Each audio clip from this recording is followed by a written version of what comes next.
어느 겨울날 강원도 시장 철물점 할아버지 앞에 나타난 한 마리의 개. 그런데 이 개가 조폭을 잡는 결정적 증거를 물어왔습니다. 하지만 그 개의 진짜 정체를 알게 되면 여러분은 눈물을 멈출 수 없을 거예요. 오늘도 따뜻한 이야기로 찾아뵙는 만큼 구독과 좋아요 한 번씩 눌러주시면 더 좋은 이야기로 보답하겠습니다. 그럼 지금부터 이 특별한 개와 할아버지의 이야기를 들려드릴게요. 강원도의 작은 재래시장. 12월의 차가운 새벽 공기가 유리창에 성의꽃을 피워놓았습니다. 시계 바늘이 오전 6시를 가리키는 순간 철물점 문이 끼익 소리를 내며 열렸죠. 김태봉 할아버지는 올해 75, 이 철물점을 운영한 지 벌써 40년이 되었습니다. 구부정한 허리에도 불구하고 그의 걸음은 여전히 단단했어요. 매일 아침 똑같은 시간에 문을 열고 가게 앞을 쓸고 하루하루를 묵묵히 견뎌내는 게 그의 일상이었죠. 오늘도 춥네. 태봉은 입김을 호호 불며 가게 앞 눈을 치우기 시작했습니다. 어젯밤 내린 눈이 무릎까지 쌓여 있었거든요. 빗자루를 들고 한삽한삽 눈을 퍼내는 그의 모습은 어딘가 쓸쓸해 보였어요. 혼자 사는 노인의 고독이 그 구부정한 등에 고스란히 드러나고 있었습니다. 그때였어요. 가게 앞 구석진 곳에서 뭔가 하얀 것이 움직이는 게 보였습니다. 태봉은 빗자루를 내려놓고 조심스럽게 다가갔죠. 눈더미 사이에 웅크리고 있던 건 바로 한 마리의 개였어요. 온몸이 새하얀 털로 뒤덮인 중형견이었는데 진흙과 눈으로 범벅이 되어 있었습니다. 몸을 부들부들 떨고 있는 모습이 마치 얼어 죽기 직전처럼 보였어요. 개는 태봉을 올려다보며 가느다란 소리로 끙끙거렸습니다. 아이고, 이거사. 어디서 왔니? 태봉은 무릎을 꿇고 개에게 손을 내밀었습니다. 개는 처음엔 경계하는 듯 몸을 움츠렸지만 태봉의 따뜻한 손길을 느끼자 조금씩 몸을 맡기기 시작했어요. 그 순간 태봉의 마음 한편이 뭉클해졌습니다. 마치 자신처럼 외로운 존재를 만난 것 같았거든요. 일단 따뜻한데 들어가자꾸나. 태봉은 개를 조심스럽게 안아 올렸습니다. 생각보다 가벼웠어요. 얼마나 굶었으면 이렇게 말랐을까 싶을 정도로 뼈만 남아 있었죠. 가게 안으로 들어가 한쪽 구석에 헌 담요를 깔아주고 개를 그 위에 눕혔습니다. 잠깐만 있어. 뭔가 먹을 것 좀 가져다 줄게. 태봉은 가게 뒤쪽에 있는 작은 부엌으로 가서 어젯밤 남은 밥과 김치찌개를 데워왔습니다. 개는 그 냄새를 맡자 간절한 눈빛으로 태봉을 바라보았어요. 천천히 먹어. 아무도 뺏어가지 않으니까. 개는 정말 천천히 조심스럽게 밥을 먹기 시작했습니다. 마치 이런 따뜻한 대접을 받아본 지 오래된 것처럼 감사하다는 듯이 꼬리를 살짝 흔들었어요. 그 모습을 보는 태봉의 얼굴에도 오랜만에 미소가 번졌습니다. 이름이 뭘까? 복돌이라고 부르면 어떨까? 복을 가져다 줄 것 같은데.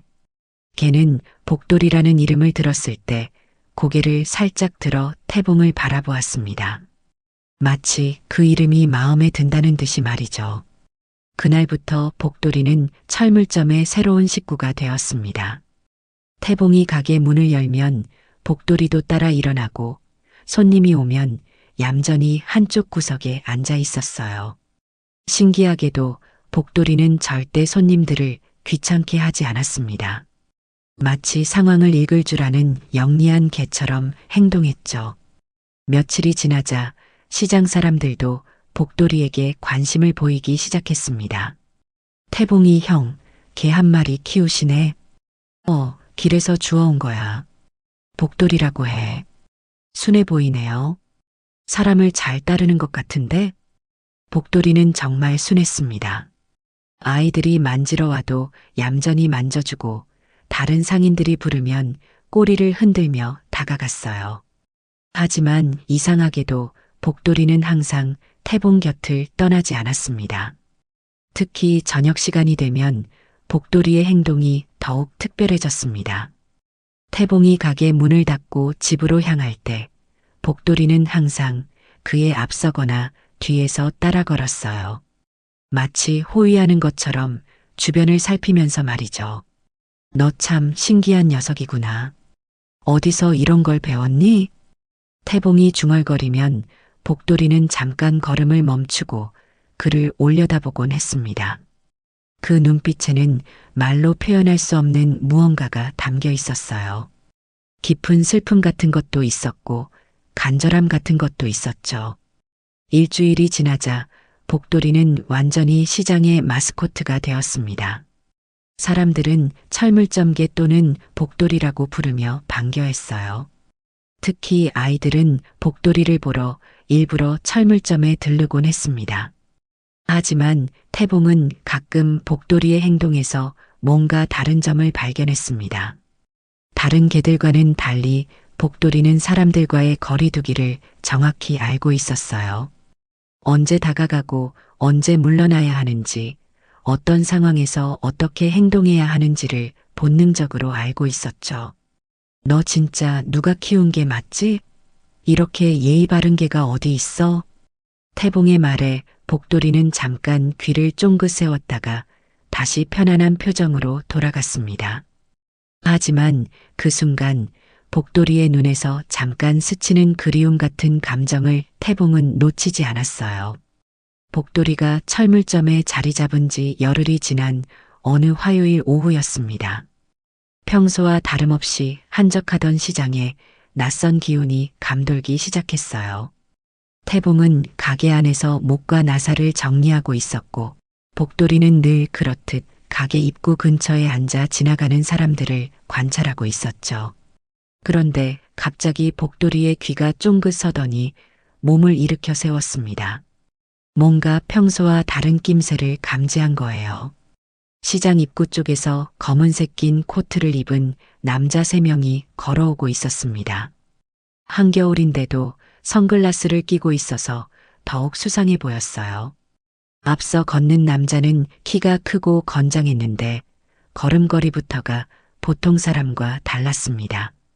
마치 이 시장 전체가 자신의 영역인 것처럼 당당하게 걸어오고 있었죠.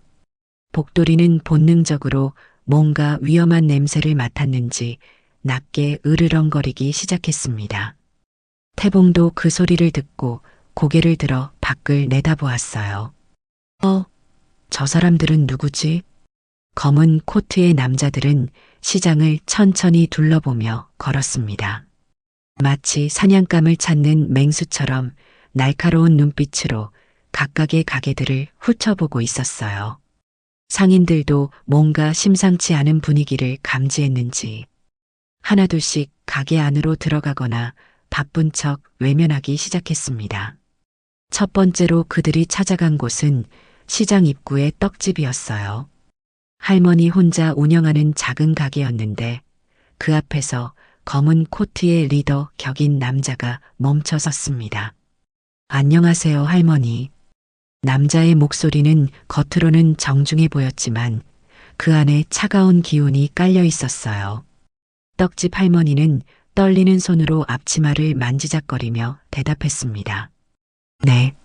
뭐 필요한 거라도? 특별히 필요한 건 없고요. 저희는 이 시장의 안전과 질서를 책임지는 일을 하고 있습니다. 요즘 시장 주변에 이상한 일들이 많다고 해서 말이죠. 할머니는 무슨 말인지 이해하지 못하겠다는 듯 고개를 갸웃거렸어요. 그러자 남자는 좀 더 직접적으로 말을 꺼냈습니다. 한 달에 20만 원만 내주시면 저희가 이 가게 앞에 취객들이 오줌 싸는 것도 막아드리고 청소년들이 와서 시비 거는 것도 막아드릴게요. 일종의 관리비라고 생각하시면 됩니다. 할머니의 얼굴이 순간 하얗게 변했어요. 이게 바로 소문으로만 듣던 그것이었거든요. 조폭들이 상인들에게 돈을 뜯어내는 수법 말이죠. 아니 그런 돈은 할머니, 이 시장에서 장사 계속하실 거 아니에요? 그럼 우리와 좋은 관계 유지하는 게 서로에게 도움이 될 거예요. 남자의 목소리에 은근한 협박의 뉘앙스가 섞여 있었습니다. 할머니는 무서워서 말도 제대로 못하고 있었어요. 이 장면을 지켜보던 태봉의 얼굴이 점점 굳어졌습니다. 복돌이도 여전히 경계심을 늦추지 않은 채 그들을 바라보고 있었죠. 조폭들은 떡집을 떠나 다음 가게로 향했습니다. 생선가게, 야채가게, 반찬가게. 하나씩 돌아다니며 같은 방식으로 상인들을 협박하고 있었어요. 어떤 상인은 무서워서 그 자리에서 돈을 내주기도 했고, 어떤 상인은 시간을 달라며 애원하기도 했습니다. 드디어 그들이 철물점 앞에 도착했습니다. 앞서 서던 남자가 태봉을 보며 인사했어요. 안녕하세요, 사장님. 저는 강팔봉이라고 합니다. 강팔봉은 40대 초반으로 보였는데 얼굴에 여러 개의 상처가 있어서 험상궂어 보였어요. 그의 뒤를 따르는 부하들도 만만치 않은 포스를 뿜어내고 있었습니다. 뭔 일이시오? 태봉은 차분하게 물었습니다. 겉으로는 평정을 유지하고 있었지만 속으로는 이미 상황을 파악하고 있었어요. 아, 별거 아니고요. 이 시장의 평화와 안전을 위해서 저희가 관리를 좀 하려고 합니다. 한 달에 20만 원만. 됐습니다. 태봉이 단호하게 말을 끊었어요. 강팔봉의 얼굴에 순간 당황스러운 기색이 스쳤습니다. 네, 뭐가 됐다는 거죠? 그런 돈 못 줍니다. 여긴 내가 40년 동안 운영해온 내 장사터요. 그런 돈 낼 이유도 없고 낼 생각도 없소. 태봉의 목소리는 흔들림이 없었습니다. 오히려 강팔봉이 예상치 못한 반응에 당황하는 것 같았어요. 사장님, 이 동네가 어떤 동네인지 아세요? 우리가 없으면 어쩌겠소? 지금까지 당신들 없이도 잘 살아왔는데. 태봉의 당당한 대답에 복돌이도 용기를 얻었는지 일어나서 강팔봉 일행을 똑바로 바라보았습니다. 낮게 으르렁거리는 소리도 조금 더 크게 들렸어요. 강팔봉의 얼굴이 점점 굳어졌습니다. 다른 상인들과 달리 태봉이 전혀 굴복하지 않자 자존심이 상한 거였어요. 사장님, 다시 한번 생각해 보세요. 우리와 좋게 지내는 게 서로에게 좋을 거예요. 좋게 지내자고요? 그럼 장사 방해하지 말고 그냥 가세요. 태봉은 팔짱을 끼고 강팔봉을 노려보았습니다. 75의 노인이지만 그의 눈빛에는 굴복하지 않겠다는 의지가 선명하게 드러나 있었어요. 강팔봉은 잠깐 멈칫했다가 씩 웃었습니다. 그런데 그 웃음이 전혀 유쾌하지 않았어요. 그렇게 나오시는군요. 알겠습니다. 시간을 좀 드릴게요. 천천히 생각해 보세요. 강팔봉 일행이 철물점을 떠났지만 그들의 시선은 계속 태봉과 복돌이에게 머물러 있었습니다. 그날 밤부터 이상한 일들이 벌어지기 시작했습니다. 다음 날 아침 태봉이 가게 문을 열어보니 가게 앞에 쓰레기가 잔뜩 버려져 있었어요. 그리고 가게 유리창에는 검은 스프레이로 낙서가 되어 있었습니다. 이런 못된 짓을. 태봉은 화가 났지만 묵묵히 청소를 시작했습니다. 복돌이도 옆에서 안타까운 듯 바라보고 있었어요. 그 다음 날에는 가게 앞에 생선 내장이 버려져 있었고 그 다음 날에는 페인트가 뿌려져 있었습니다. 하지만 태봉은 굴복하지 않았어요. 매일 아침 묵묵히 청소하고 정상 영업을 계속했습니다. 며칠이 지나자 시장에 이상한 소문이 돌기 시작했어요. 철물점 사장이 세금을 안 낸다더라. 그 개가 아이들 문다던데?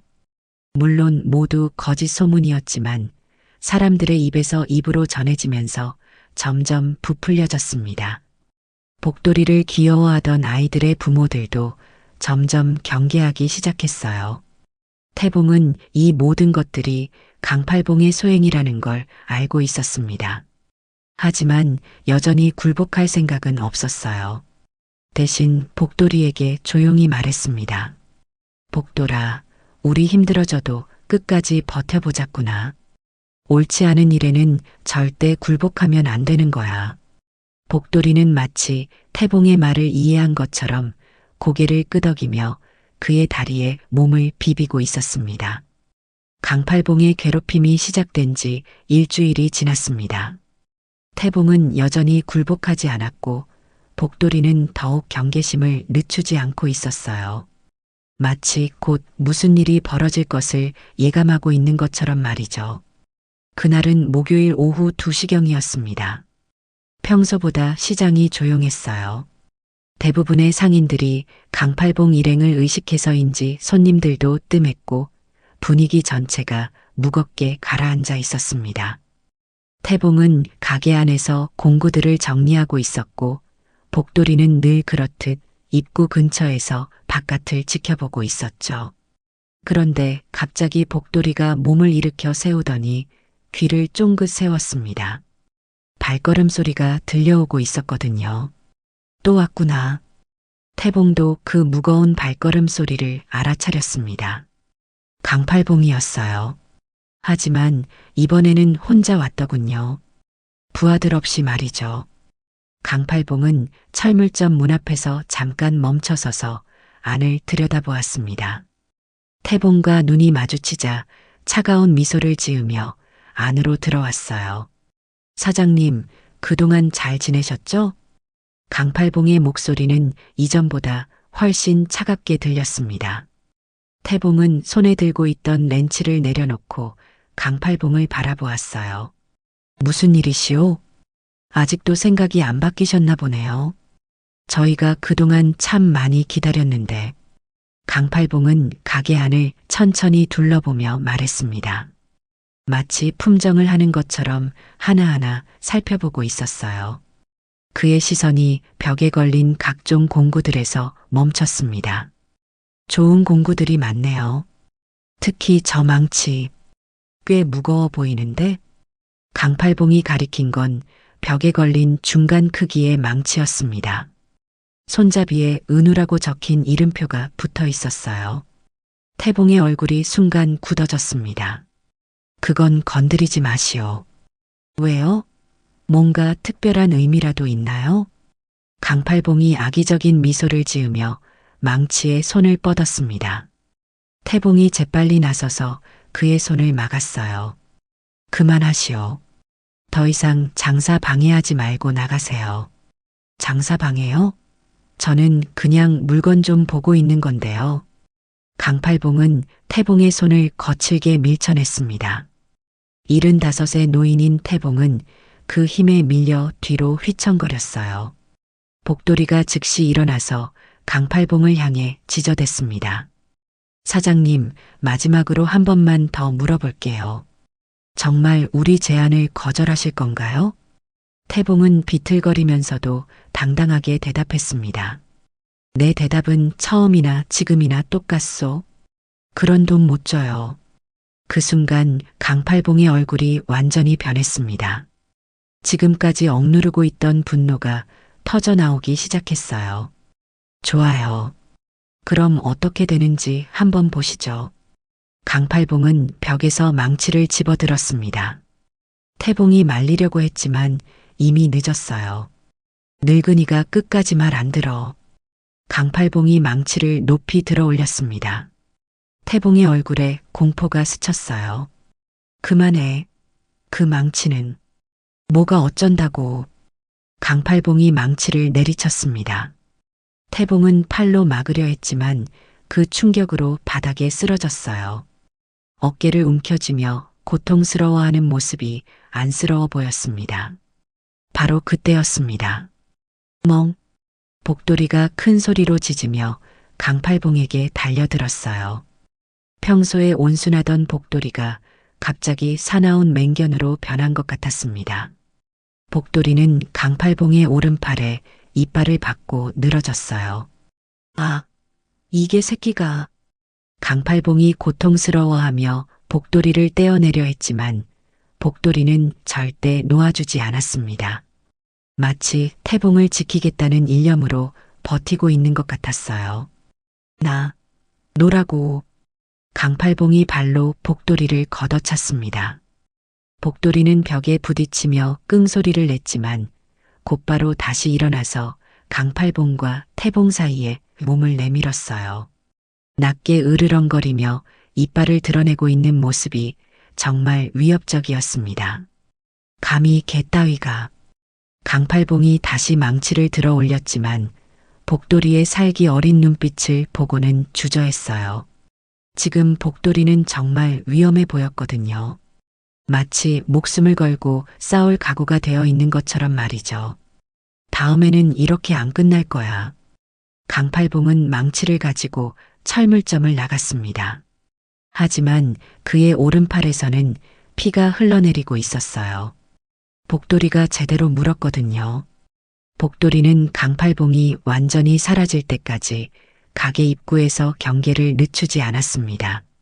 그리고 나서야 태봉에게 다가가서 상처난 곳을 걱정스럽게 냄새 맡으며 킁킁거렸어요. 복돌아, 고마워. 정말 고마워. 태봉은 아픈 어깨를 움켜쥐면서도 복돌이의 머리를 쓰다듬었습니다. 복돌이도 태봉의 손을 핥으며 위로하려고 했어요. 하지만 복돌이의 행동은 여기서 끝나지 않았습니다. 갑자기 복돌이가 바닥에 떨어진 피 냄새를 맡더니 어딘가로 뛰어나갔어요. 복돌아, 어디 가니?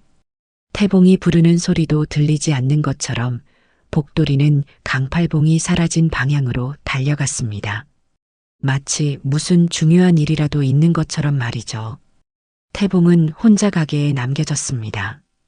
어깨는 아팠지만 마음이 더 아팠어요. 복돌이가 자신을 지키려다 다칠까봐 걱정되었거든요. 복돌아, 무사히 돌아와. 태봉은 바닥에 떨어진 망치를 주워들었습니다. 손잡이에 적힌 은우라는 글씨를 보니 가슴이 먹먹해졌어요. 이 망치에는 태봉만이 아는 특별한 사연이 있었거든요. 그날 밤 복돌이는 돌아오지 않았습니다. 태봉은 밤새 문 앞에서 기다렸지만 복돌이의 모습은 보이지 않았어요. 혹시 강팔봉이 복돌이에게 해를 끼친 건 아닐까 하는 불안감이 태봉의 마음을 짓눌렀습니다. 하지만 태봉은 복돌이를 믿기로 했습니다. 그 따뜻하고 영리한 개가 분명 무사히 돌아올 거라고, 그리고 뭔가 놀라운 일을 해낼 거라고 믿었어요. 하지만 그때만 해도 태봉은 몰랐습니다. 복돌이가 정말로 기적 같은 일을 해낼 거라는 걸 말이죠. 복돌이가 사라진 지 하루가 지났습니다. 태봉은 밤잠을 설치며 복돌이를 기다렸어요. 어깨의 상처는 여전히 아팠지만 복돌이에 대한 걱정이 더 컸습니다. 새벽 5시 태봉은 잠들지 못하고 창문 너머로 바깥을 내다보고 있었어요. 시장은 아직 고요했고 가로등만이 쓸쓸하게 거리를 비추고 있었습니다. 그때 저 멀리서 뭔가 움직이는 그림자가 보였어요. 복돌이냐? 태봉은 급하게 문을 열고 밖으로 나갔습니다. 과연 복돌이였어요. 하지만 뭔가 이상했습니다. 복돌이는 입에 무언가를 물고 터벅터벅 걸어오고 있었거든요. 복돌아, 어디 갔었니? 걱정했잖아. 복돌이는 태봉을 보자 꼬리를 살짝 흔들었지만 입에 물고 있는 것을 놓지는 않았어요. 가까이 와서 보니 그것은 바로 어제 강팔봉이 던져버린 그 망치였습니다. 이게 어떻게? 태봉이 놀라는 사이 복돌이는 조심스럽게 망치를 바닥에 내려놓았습니다. 그런데 망치의 모습이 어제와 달랐어요. 손잡이 부분에 무언가가 묻어 있었거든요. 이게 피? 태봉은 손전등을 켜고 망치를 자세히 살펴보았습니다. 분명히 핏자국이었어요. 그것도 어제 태봉을 때렸을 때보다 훨씬 많은 양의 피가 묻어 있었습니다. 그리고 손잡이에 붙어 있던 은우라는 이름표도 여전히 그대로 있었어요. 복돌아, 너 이걸 어디서 가져온 거니? 복돌이는 대답 대신 태봉을 바라보며 몇 번 짖었습니다. 마치 뭔가 중요한 말을 전하려는 것 같았어요. 그리고는 망치를 코로 툭툭 건드리며 태봉의 관심을 끌었습니다. 태봉은 점점 이상함을 느꼈습니다. 복돌이가 이 망치를 가져온 게 단순한 우연이 아닌 것 같았거든요. 특히 이 많은 핏자국은 도대체 어떻게 생긴 걸까요? 혹시 강팔봉한테 무슨 일이라도 생긴 건가? 복돌이는 태봉의 말을 듣고 고개를 끄덕이는 것 같았어요. 정말 신기한 일이었습니다. 마치 사람 말을 알아듣는 것처럼 행동하고 있었거든요.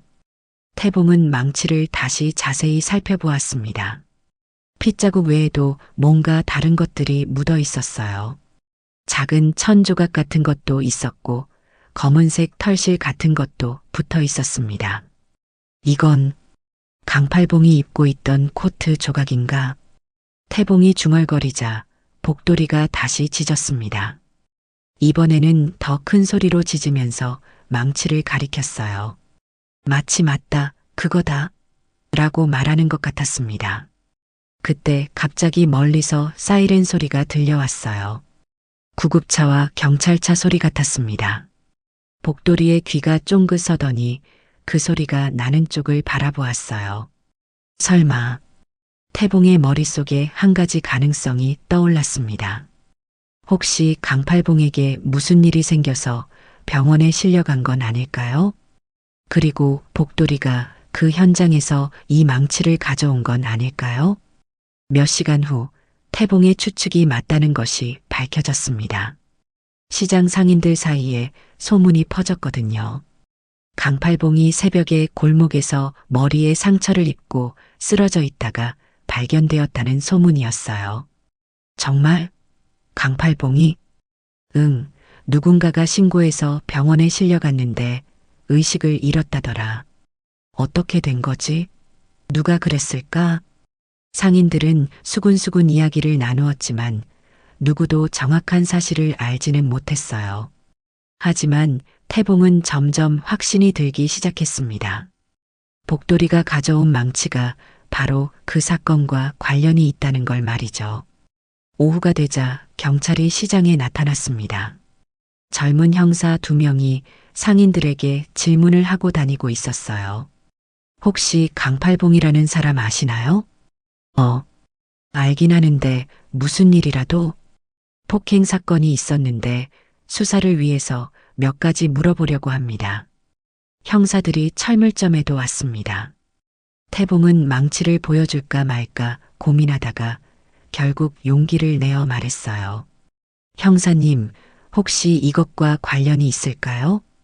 태봉이 망치를 내보이자 형사들의 눈이 번뜩 빛났습니다.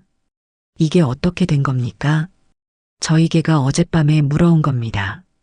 어제 강팔봉이 저를 이 망치로 때렸거든요. 태봉은 어제 있었던 일을 자세히 설명했습니다. 강팔봉의 협박, 폭행, 그리고 복돌이의 반격까지 모든 걸 솔직하게 말했어요. 형사들은 망치를 자세히 살펴보았습니다. 핏자국과 천조각, 그리고 다른 증거들이 선명하게 남아 있었거든요. 이것들은 모두 증거로 제출해야겠습니다. 지문도 채취해야 하고요. 그런데 형사님, 강팔봉이 어떻게 된 건가요? 아직 정확한 건 알 수 없지만 머리에 둔기로 맞은 상처가 있습니다. 이 망치가 바로 그 둔기일 가능성이 높아 보이네요. 태봉은 복돌이를 바라보았습니다. 복돌이는 조용히 앉아서 형사들의 이야기를 듣고 있었어요. 마치 모든 상황을 이해하고 있는 것 같았습니다. 그런데 참 신기하네요. 걔가 증거를 가져오다니. 형사 중 한 명이 복돌이를 보며 감탄했습니다. 다른 형사도 고개를 끄덕였어요. 정말 똑똑한 개네요. 사람보다 더 정의감이 있는 것 같은데요. 태봉은 복돌이의 머리를 쓰다듬으며 말했습니다. 이 개는 정말 특별해요. 어디서 왔는지는 모르지만 저를 지켜주려고 하는 것 같아요. 형사들이 증거품을 가져간 후 시장 분위기가 확 달라졌습니다. 강팔봉이 병원에 입원하게 되면서 상인들을 괴롭히던 일이 멈춘 거였어요. 복돌이 덕분이네. 정말 대단한 게야. 상인들은 복돌이를 영웅처럼 대했습니다. 특히 아이들은 복돌이를 슈퍼개라고 부르며 따라다녔어요. 하지만 태봉의 마음 한편에는 여전히 의문이 남아 있었습니다. 복돌이가 어떻게 그 망치를 찾아낸 걸까요? 그날 밤 태봉은 복돌이를 꼭 안아주었습니다. 고마워, 복돌아. 정말 고마워. 내가 없었다면 나는 어떻게 됐을지 몰라. 복돌이는 태봉의 품에서 편안하게 잠들었습니다. 하지만 그 꿈속에서 복돌이는 무언가를 그리워하고 있는 것 같았어요. 가끔씩 꿈속에서 끙끙 소리를 내며 다리를 떨곤 했거든요. 복돌이가 망치를 가져온 지 사흘이 지났습니다. 경찰의 수사는 빠르게 진행되고 있었어요. 과학수사대에서 망치를 정밀 분석한 결과 결정적인 증거들이 쏟아져 나왔거든요. 그날 오전 담당 형사인 이민호가 철물점을 다시 찾아왔습니다. 그의 얼굴에는 밝은 표정이 떠올라 있었어요. 사장님, 좋은 소식이 있습니다. 무슨 소식인가요? 태봉은 복돌이와 함께 형사의 말을 기다렸습니다. 복돌이도 마치 중요한 이야기를 듣는다는 걸 아는 것처럼 가만히 앉아 있었어요. 망치에서 강팔봉의 지문과 혈흔이 선명하게 검출되었습니다. 사장님을 폭행한 증거가 충분합니다. 그래서 강팔봉은 정식으로 체포될 겁니다. 폭행죄와 협박죄로 말이죠. 이민호 형사는 복돌이를 보며 감탄했습니다. 정말 놀라운 개네요.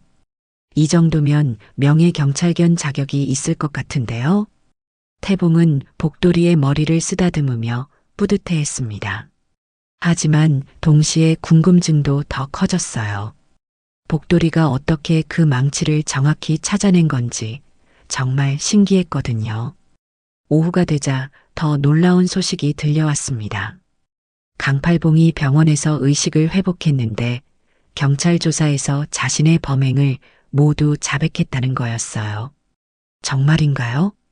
네, 증거가 너무 확실해서 부인할 수가 없었나 봅니다. 시장 상인들을 협박한 것도 사장님을 폭행한 것도 다 인정했어요. 형사의 말에 태봉은 안도의 한숨을 쉬었습니다.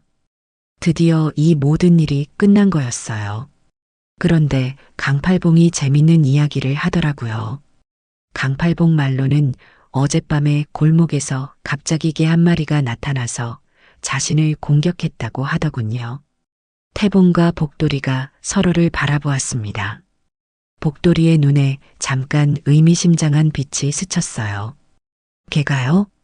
네, 하얀 개였다고 하는데 혹시 이게 아닐까요?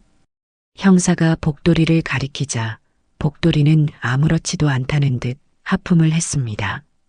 마치 그런 일은 모르겠다는 표정으로 말이죠. 복돌이가 그랬을 리는. 이 개는 순한 개인데요. 태봉이 말했지만 속으로는 확신하고 있었어요.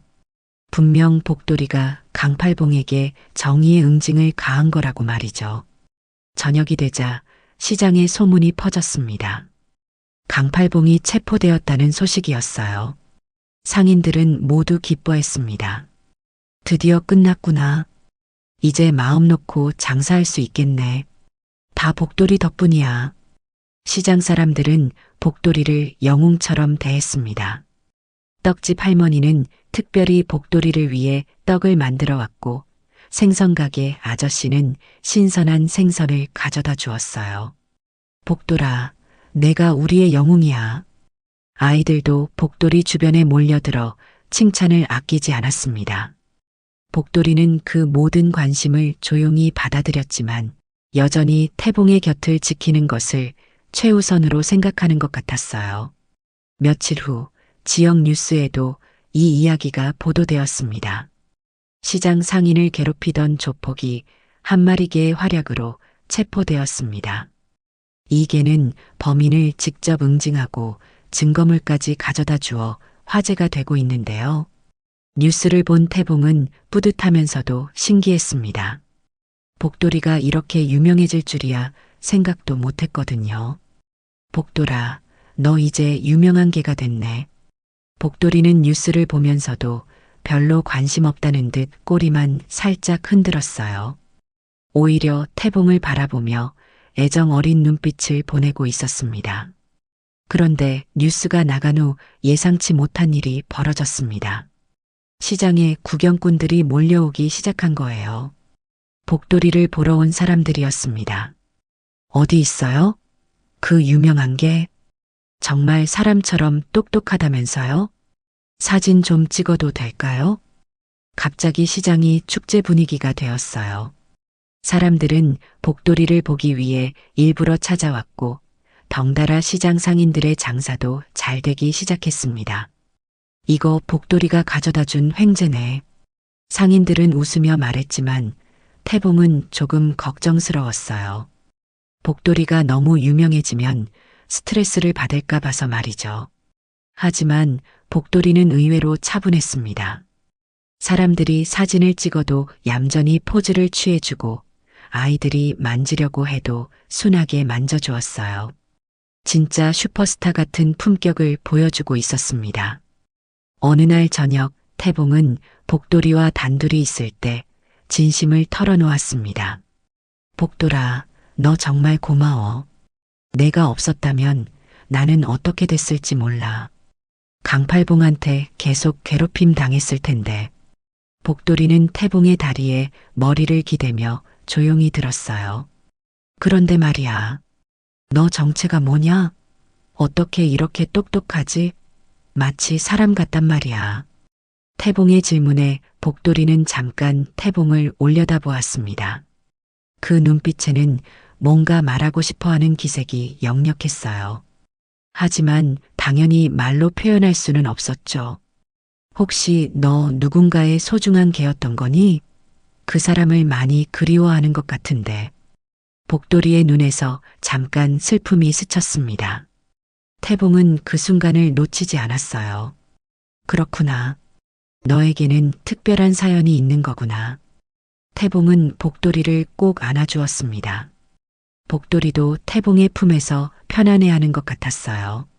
언젠가는 내 이야기를 알게 될까? 왜 내가 내 앞에 나타났는지, 왜 날 이렇게 지켜주려고 하는지. 복돌이는 대답 대신 태봉의 손을 살살 핥았습니다.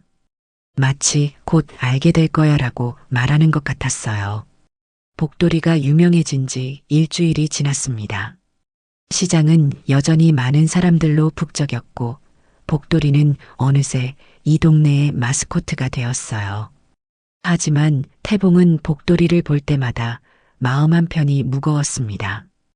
이계의 눈 속에서 계속 그리움과 슬픔을 발견했거든요. 그날은 화요일 오후였어요. 평소보다 시장이 조용했는데 갑자기 철물점 앞에 낯선 청년 하나가 나타났습니다. 30살 정도로 보이는 깔끔한 인상의 남자였는데 뭔가 긴장한 듯 주변을 두리번거리고 있었어요. 복돌이가 먼저 그 청년을 발견했습니다. 갑자기 귀를 쫑긋 세우더니 몸을 일으켜 세웠어요. 복돌이가 냉큼 청년에게 뛰어가 꼬리를 흔들었습니다. 청년은 복돌이를 발견하고는 고개를 연신 갸우뚱거렸습니다. 그리고는 조심스럽게 철물점으로 다가왔습니다. 혹시 김태봉 어르신 맞으시죠? 네, 그런데 누구시죠? 태봉이 고개를 들어 청년을 바라보자 청년은 정중하게 인사를 했습니다. 안녕하세요. 저는 박도훈이라고 합니다. 김은우 씨의 친구예요. 순간 태봉의 얼굴이 하얗게 변했습니다. 은우. 그 이름을 듣는 순간 가슴이 먹먹해졌어요. 은우이. 친구? 네. 죄송합니다. 갑자기 찾아와서. 하지만 꼭 드리고 싶은 게 있어서 왔습니다.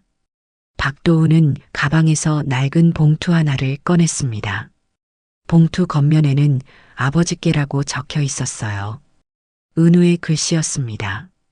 태봉의 손이 떨리기 시작했어요. 은우는 태봉의 아들이었습니다. 2년 전 병으로 세상을 떠난 하나뿐인 아들이었죠. 이게 뭡니까? 은우가 생전에 아버지께 드리려고 준비했던 편지와 사진들입니다. 그런데 전해드리지 못하고 박도훈의 목소리가 떨렸습니다. 그도 은우를 잃은 슬픔을 아직 간직하고 있었거든요. 태봉은 봉투를 받아들고는 한참 동안 말을 하지 못했어요. 2년이 지났지만 아들 생각만 하면 여전히 가슴이 아팠거든요. 그때 복돌이가 일어나서 박도훈에게 다가갔습니다. 그리고는 박도훈의 손을 냄새 맡으며 꼬리를 흔들기 시작했어요. 백군이? 박도훈이 깜짝 놀라며 복돌이를 내려다보았습니다. 그 순간 복돌이가 더 신나게 꼬리를 흔들며 박도훈 주변을 뛰어다녔어요. 백구, 복돌이를 아시나요? 태봉이 놀라서 물었습니다. 박도훈은 무릎을 꿇고 복돌이를 쓰다듬으며 말했습니다. 백구야, 정말 여기 있었구나. 그동안 얼마나 찾았는데. 잠깐 무슨 말씀인지. 박도훈이 태봉을 올려다보며 설명했습니다. 이 개는 은우가 키우던 개예요. 백구라고 불렀죠. 은우가 병원에 입원했을 때부터 제가 맡아서 키웠는데 한 달 전에 갑자기 사라졌어요. 태봉의 머리가 하얗게 변했습니다. 복돌이가, 아니, 백구가 은우의 개였다는 말인가요? 그럼 이 개가, 네, 은우가 가장 아끼던 친구였어요. 은우가 죽기 전에 저에게 부탁했거든요. 자기가 죽으면 백구를 잘 아버지께 맡겨달라고 했습니다. 박도훈의 말을 들으며 태봉은 지난 몇 주간의 일들이 주마등처럼 떠올랐습니다. 복돌이가, 아니, 백구가 왜 그렇게 자신을 지키려고 했는지, 왜 그렇게 헌신적이었는지 이제야 이해가 됐어요. 은우가 이 개한테 뭐라고 했나요? 은우는 항상 백구에게 아버지 이야기를 많이 해줬어요. 아버지가 얼마나 좋은 분인지, 아버지를 얼마나 사랑하는지, 그리고 나중에 꼭 아버지께 백구를 소개해드리고 싶다고 했어요. 태봉의 눈에서 눈물이 흘러내리기 시작했습니다. 복돌이, 아니, 백구는 은우의 부탁을 기억하고 있었던 거였어요. 그래서 스스로 태봉을 찾아온 거였죠. 그럼 이 개가 내게 온 이유는 은우의 마지막 부탁이었을 거예요. 백구는 정말 똑똑한 개거든요. 사람 말을 다 알아들어요. 박도훈이 봉투를 가리키며 말했습니다. 편지를 읽어보세요. 은우가 아버지께 꼭 전하고 싶어 했던 말들이 들어있어요. 태봉은 떨리는 손으로 봉투를 열었습니다. 안에는 은우의 사진 몇 장과 편지가 들어있었어요. 사진 중 하나에는 은우가 백구를 안고 환하게 웃고 있는 모습이 담겨 있었습니다. 편지를 펼쳐든 태봉의 눈에서 눈물이 멈추지 않았습니다. 아버지께 이 편지를 읽고 계신다면 제가 먼저 떠났다는 뜻이겠죠. 죄송해요, 아버지. 효도 한번 제대로 못 해드리고 먼저 가서 아버지께 소개해드리고 싶은 친구가 있어요. 백구라는 개인데 정말 착하고 똑똑해요. 아버지처럼 의로운 성격을 가진 것 같아요. 제가 없어도 백구가 아버지 곁에서 제 역할을 할 수 있을 거라고 믿어요. 아버지, 외롭지 마세요. 백구와 함께 계시면 제가 늘 아버지 곁에 있는 것 같을 거예요. 백구를 보면서 저를 생각해 주세요. 사랑합니다, 아버지. 아들 은우 올림. 편지를 다 읽은 태봉은 주저앉아 버렸습니다. 백구가 다가와서 태봉의 무릎에 머리를 기대며 조용히 있었어요. 마치 위로하는 것처럼요. 은우야, 은우야. 태봉이 백구를 끌어안으며 울었습니다. 백구도 마치 태봉의 마음을 아는 것처럼 가만히 안겨 있었어요. 박도훈도 눈물을 닦으며 말했습니다. 은우가 늘 말했어요. 아버지가 세상에서 가장 훌륭한 분이라고, 백구도 분명 아버지를 좋아할 거라고. 고마워요. 정말 고마워요. 이렇게 찾아와줘서. 태봉은 백구를 보며 중얼거렸습니다. 그래서 그랬구나. 그래서 날 그렇게 지켜주려고 했구나. 은우 때문이었구나. 백구는 태봉을 올려다보며 작게 끙끙거렸습니다. 마치 이제 아셨죠? 라고 말하는 것 같았어요. 그날 오후 태봉은 백구와 함께 은우의 사진을 오래도록 바라보았습니다. 이제야 모든 퍼즐이 맞춰진 기분이었어요. 백구가 왜 이곳에 왔는지, 왜 자신을 그렇게 지켜주려고 했는지 모든 게 명확해졌습니다. 은우야, 고마워. 이런 소중한 친구를 보내줘서. 태봉의 눈에서 다시 눈물이 흘러내렸지만 이번에는 슬픔만이 아니라 감사의 눈물이기도 했습니다. 아들이 마지막까지 자신을 생각해줬다는 것에 가슴이 벅찼거든요. 백구의 진짜 정체가 밝혀진 후 시장 전체의 분위기가 완전히 달라졌습니다. 박도훈이 상인들에게 백구와 은우의 이야기를 전해주자 사람들은 모두 숙연해졌어요. 그런 사연이 있었구나. 은우가 죽기 전에 아버지를 위해서. 이게가 정말 천사였네. 상인들은 이제 백구를 보는 시선이 완전히 달라졌습니다. 단순히 똑똑하고 용감한 개가 아니라 깊은 사랑과 의리를 지닌 특별한 존재로 여기게 되었어요. 며칠 후 시장 상인회에서 특별한 회의가 열렸습니다. 회장인 김상철이 입을 열었어요. 여러분, 백구, 아니, 복돌이의 이야기를 들으니 가슴이 뭉클하지 않습니까? 정말 그래요. 이런 감동적인 이야기가 우리 시장에서 일어나다니. 그냥 넘어갈 수는 없죠. 뭔가 의미 있는 일을 해야 할 것 같은데요. 상인들은 한 목소리로 동의했습니다. 그리고 김상철이 제안을 했어요. 시장 중앙광장에 백구 동상을 세우는 게 어떨까요? 이계가 보여준 사랑과 의리, 그리고 정의감을 기념하는 의미로 말이죠. 좋은 생각이에요. 찬성합니다. 백구만한 영웅이 또 어디 있겠어요? 상인들의 반응은 폭발적이었습니다. 모두가 한마음으로 백구 동상 건립에 찬성했어요.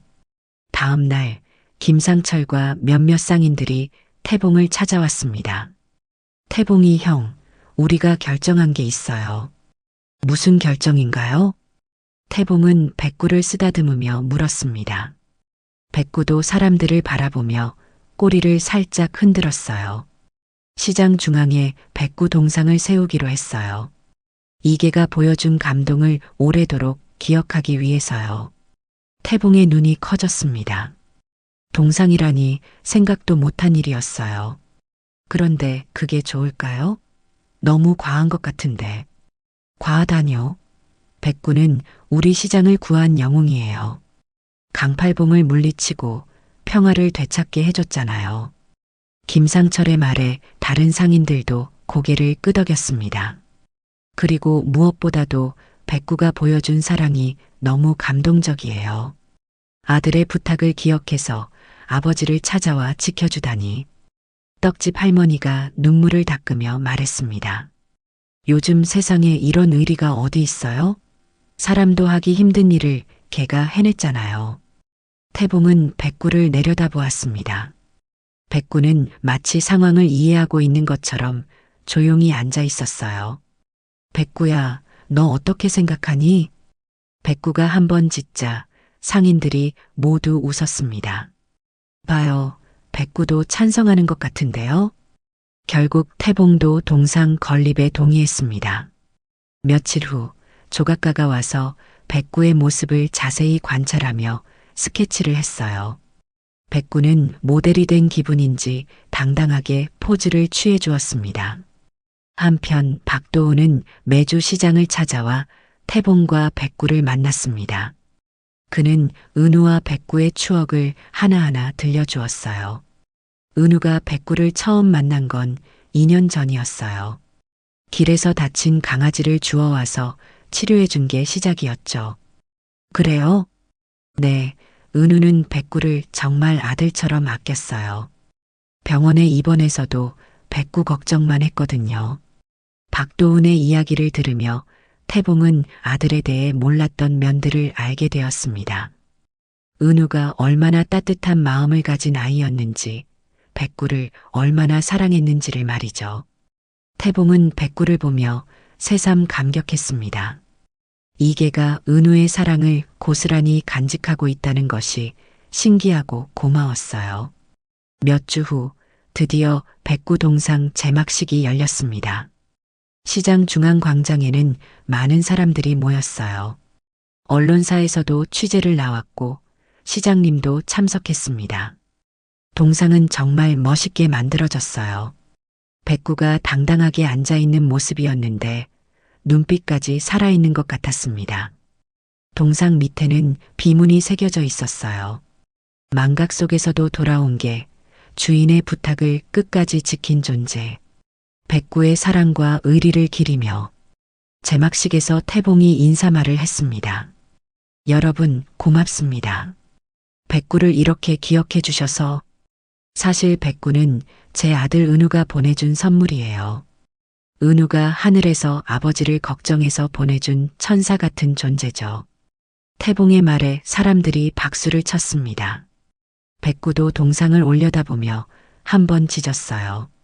마치 자신의 동상이 마음에 든다는 표정이었습니다. 시장님도 축사를 했어요. 이런 감동적인 이야기가 우리 지역에서 일어나다니 정말 자랑스럽습니다. 백구가 보여준 사랑과 의리는 우리 모두가 배워야 할 덕목이에요. 제막식이 끝난 후 박도훈이 태봉에게 다가왔습니다. 어르신, 은우가 정말 기뻐할 것 같아요. 백구가 이렇게 사랑받고 있는 모습을 보면 말이에요. 고마워, 도훈아. 은우 친구가 있어서 얼마나 든든한지 몰라. 저야말로 감사하죠. 백구가 어르신과 함께 있어서 은우도 안심할 거예요. 그날 밤 태봉은 백구와 함께 동상 앞에 섰습니다.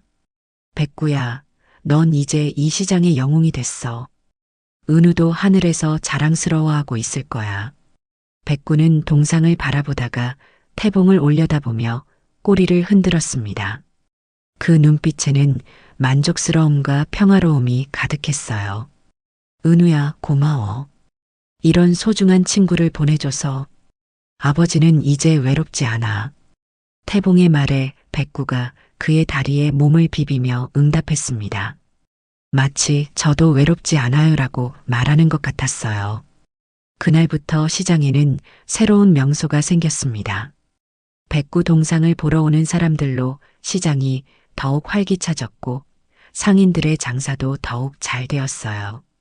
하지만 무엇보다 중요한 것은 백구가 보여준 사랑과 의리의 정신이 사람들 마음에 깊이 새겨졌다는 것이었습니다. 백구는 이제 정말로 이 시장의 일부가 되었어요.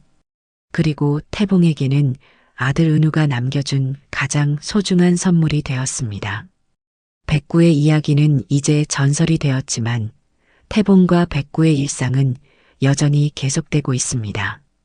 사랑과 의리 그리고 약속을 지키는 마음으로 채워진 따뜻한 일상이 말이에요. 오늘 이야기를 끝까지 들어주셔서 감사합니다. 영상 보시고 느끼신 감정, 댓글로 함께 나눠주세요. 여러분의 한마디가 누군가에겐 큰 위로가 될 수 있습니다. 영상이 마음에 드셨다면 구독과 좋아요로 응원 부탁드립니다. 겉으로는 완벽해 보이는 한 여성 회장의 삶, 하지만 그 이면에는 가장 가까운 이들의 충격적인 배신이 숨겨져 있었습니다. 남편의 은밀한 불륜과 탐욕, 그리고 그들이 꾸민 섬뜩한 계획까지. 과연 그녀는 이 모든 진실을 어떻게 밝혀내고 자신의 삶과 회사를 지켜낼 수 있을까요? 지금부터 그 숨겨진 이야기가 시작됩니다. 이 이야기가 여러분의 마음에 깊은 울림을 주기를 바라며 좋아요와 구독으로 따뜻한 응원을 보내주세요. 그럼 김선영 회장의 가슴 아픈 사연 속으로 함께 들어가 보시죠.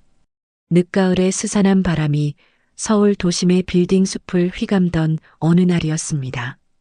50대 중반의 김선영 회장은 자신의 집 서재 창가에 서서 멀리 보이는 야경을 말없이 응시하고 있었어요.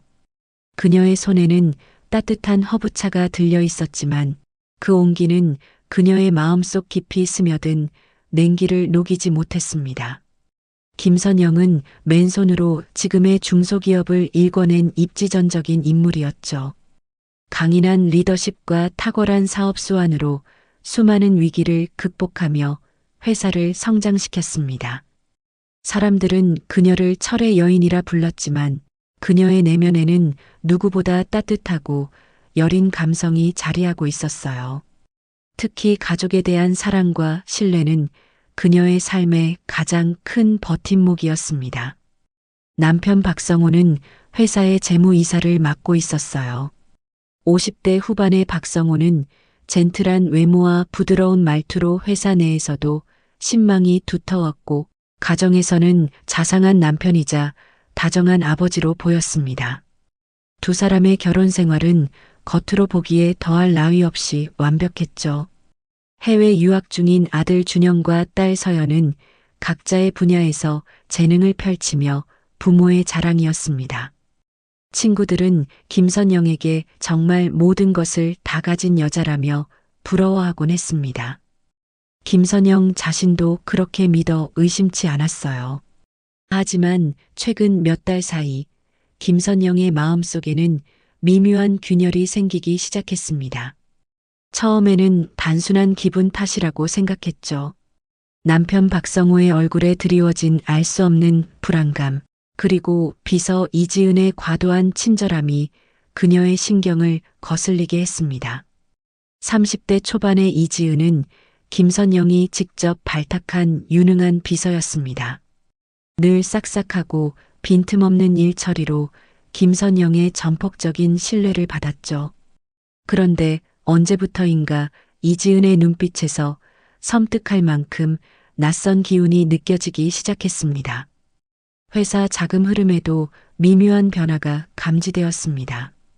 재무이사인 박성호가 처리하는 일부 서류에서 평소와 다른 불규칙한 패턴이 보였지만 박성호는 늘 능숙하게 설명을 덧붙이며 김선영의 의심을 잠재웠습니다. 회장님, 요즘 시장 상황이 불안해서 자금 운용에 좀 더 유연하게 대처하고 있습니다. 그의 말은 논리적이었고 김선영은 바쁜 업무 속에서 깊이 파고들지 않았습니다.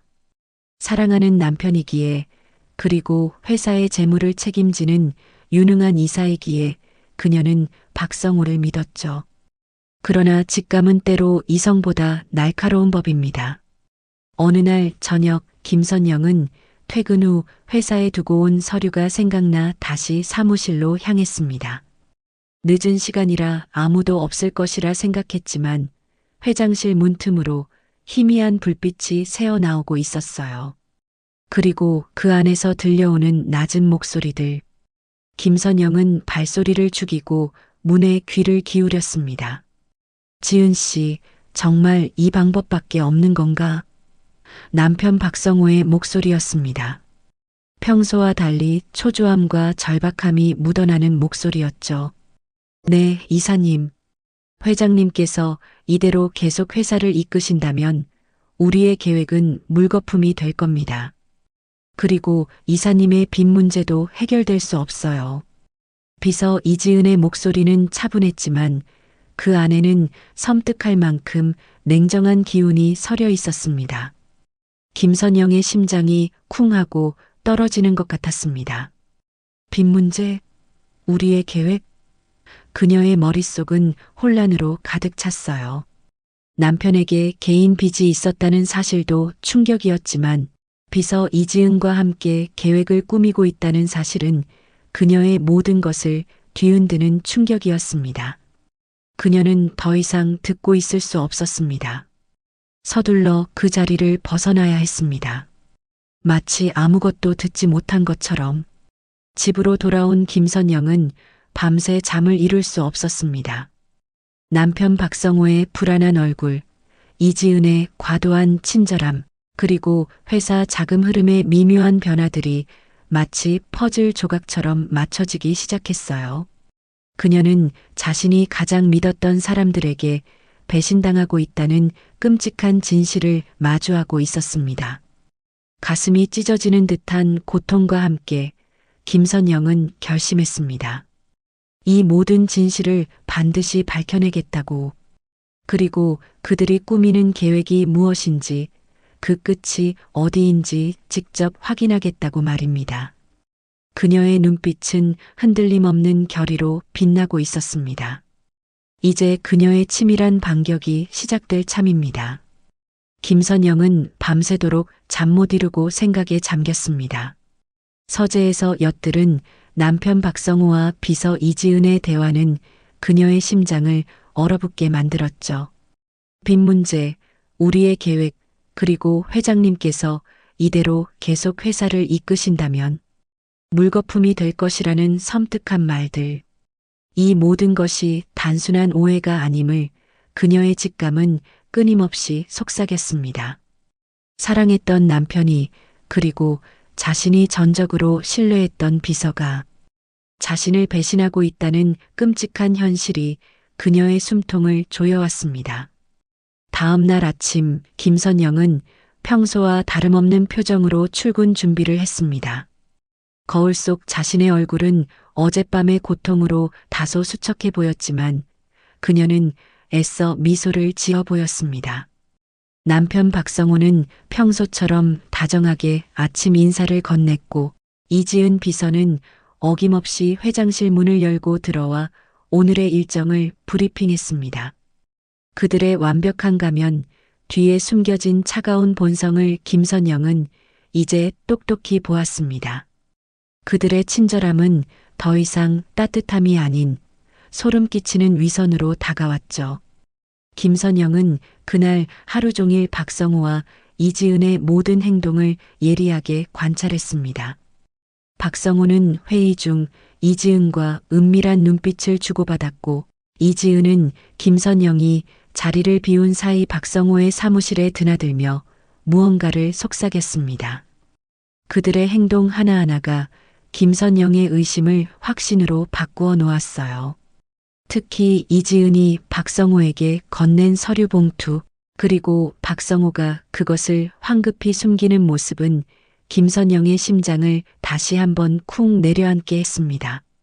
퇴근 후 김선영은 곧장 자신의 오랜 변호사이자 대학 동창인 최정윤을 찾아갔습니다.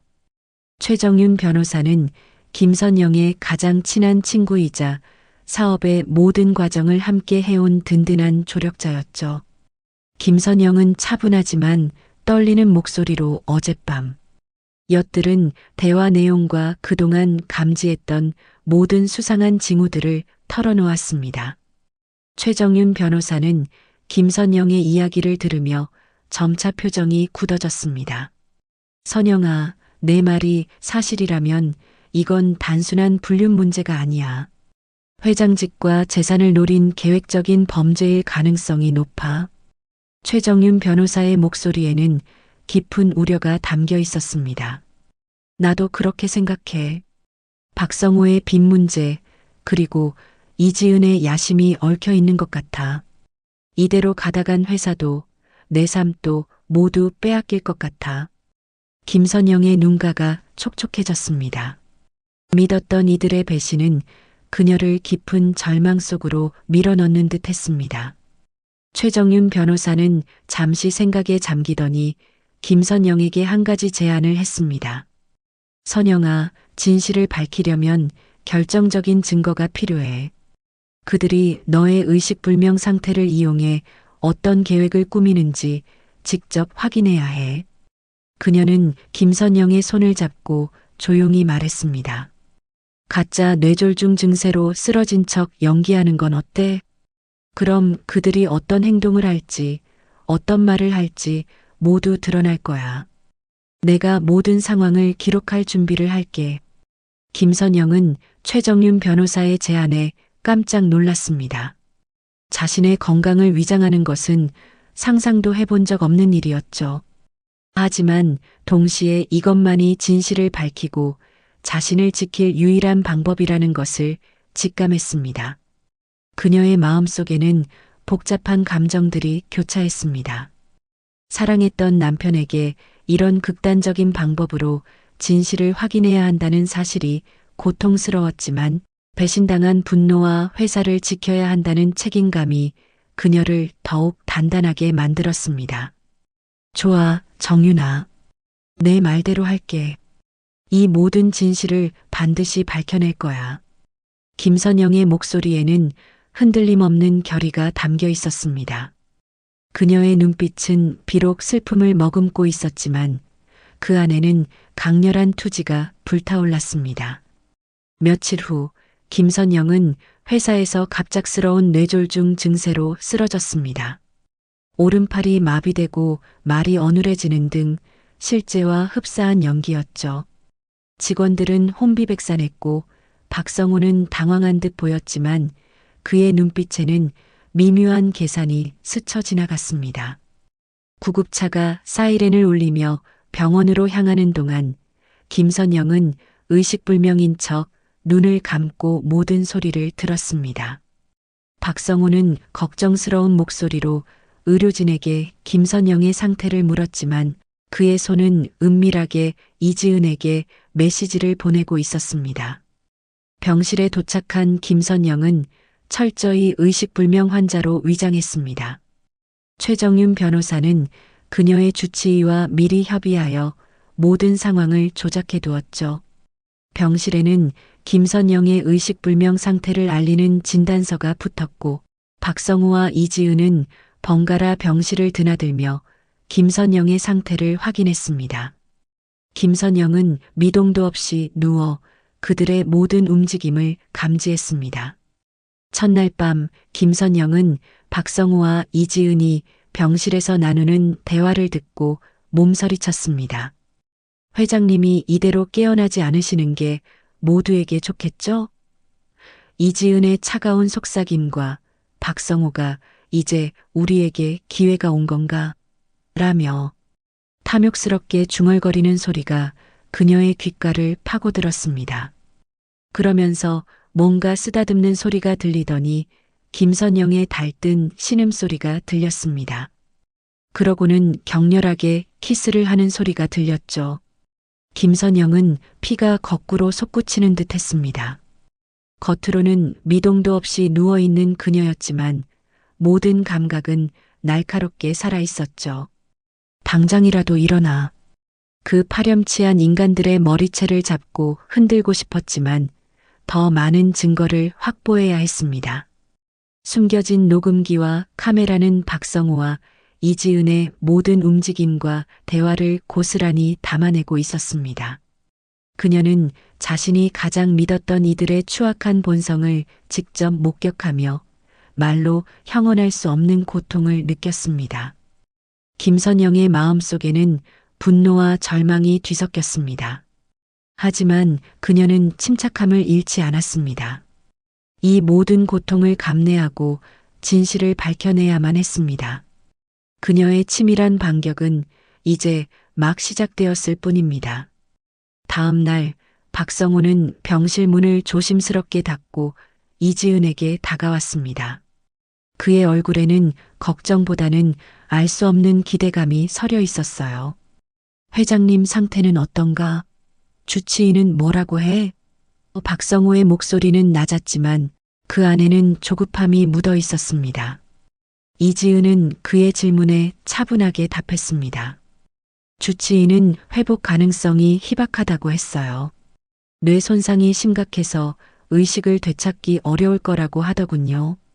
그녀의 입가에는 미묘한 미소가 스쳐 지나갔습니다. 김선영은 그 미소 속에서 섬뜩한 승리감을 읽어냈습니다. 그럼 이제 때가 된 건가? 박성호의 눈빛이 탐욕스럽게 빛났습니다. 이지은은 회장실 책상에서 찾아왔다며 보석함 하나를 내밀었습니다. 보석함에는 박성호가 프로포즈할 때 주었던 제가 가장 아끼는 반지가 들어 있었죠.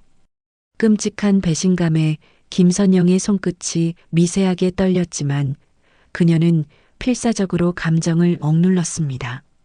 이지은은 보석함 안에서 작은 금고, 열쇠와 함께 몇몇 서류들을 가져왔습니다. 이사님, 여기 회장님 개인 금고, 열쇠와 회사 지분 관련 서류들 가져왔어요. 생각보다 일이 쉽게 풀릴 것 같은데요? 이지은의 목소리에는 만족감이 가득했습니다. 박성호는 서류들을 받아들고 내용을 훑어보았습니다.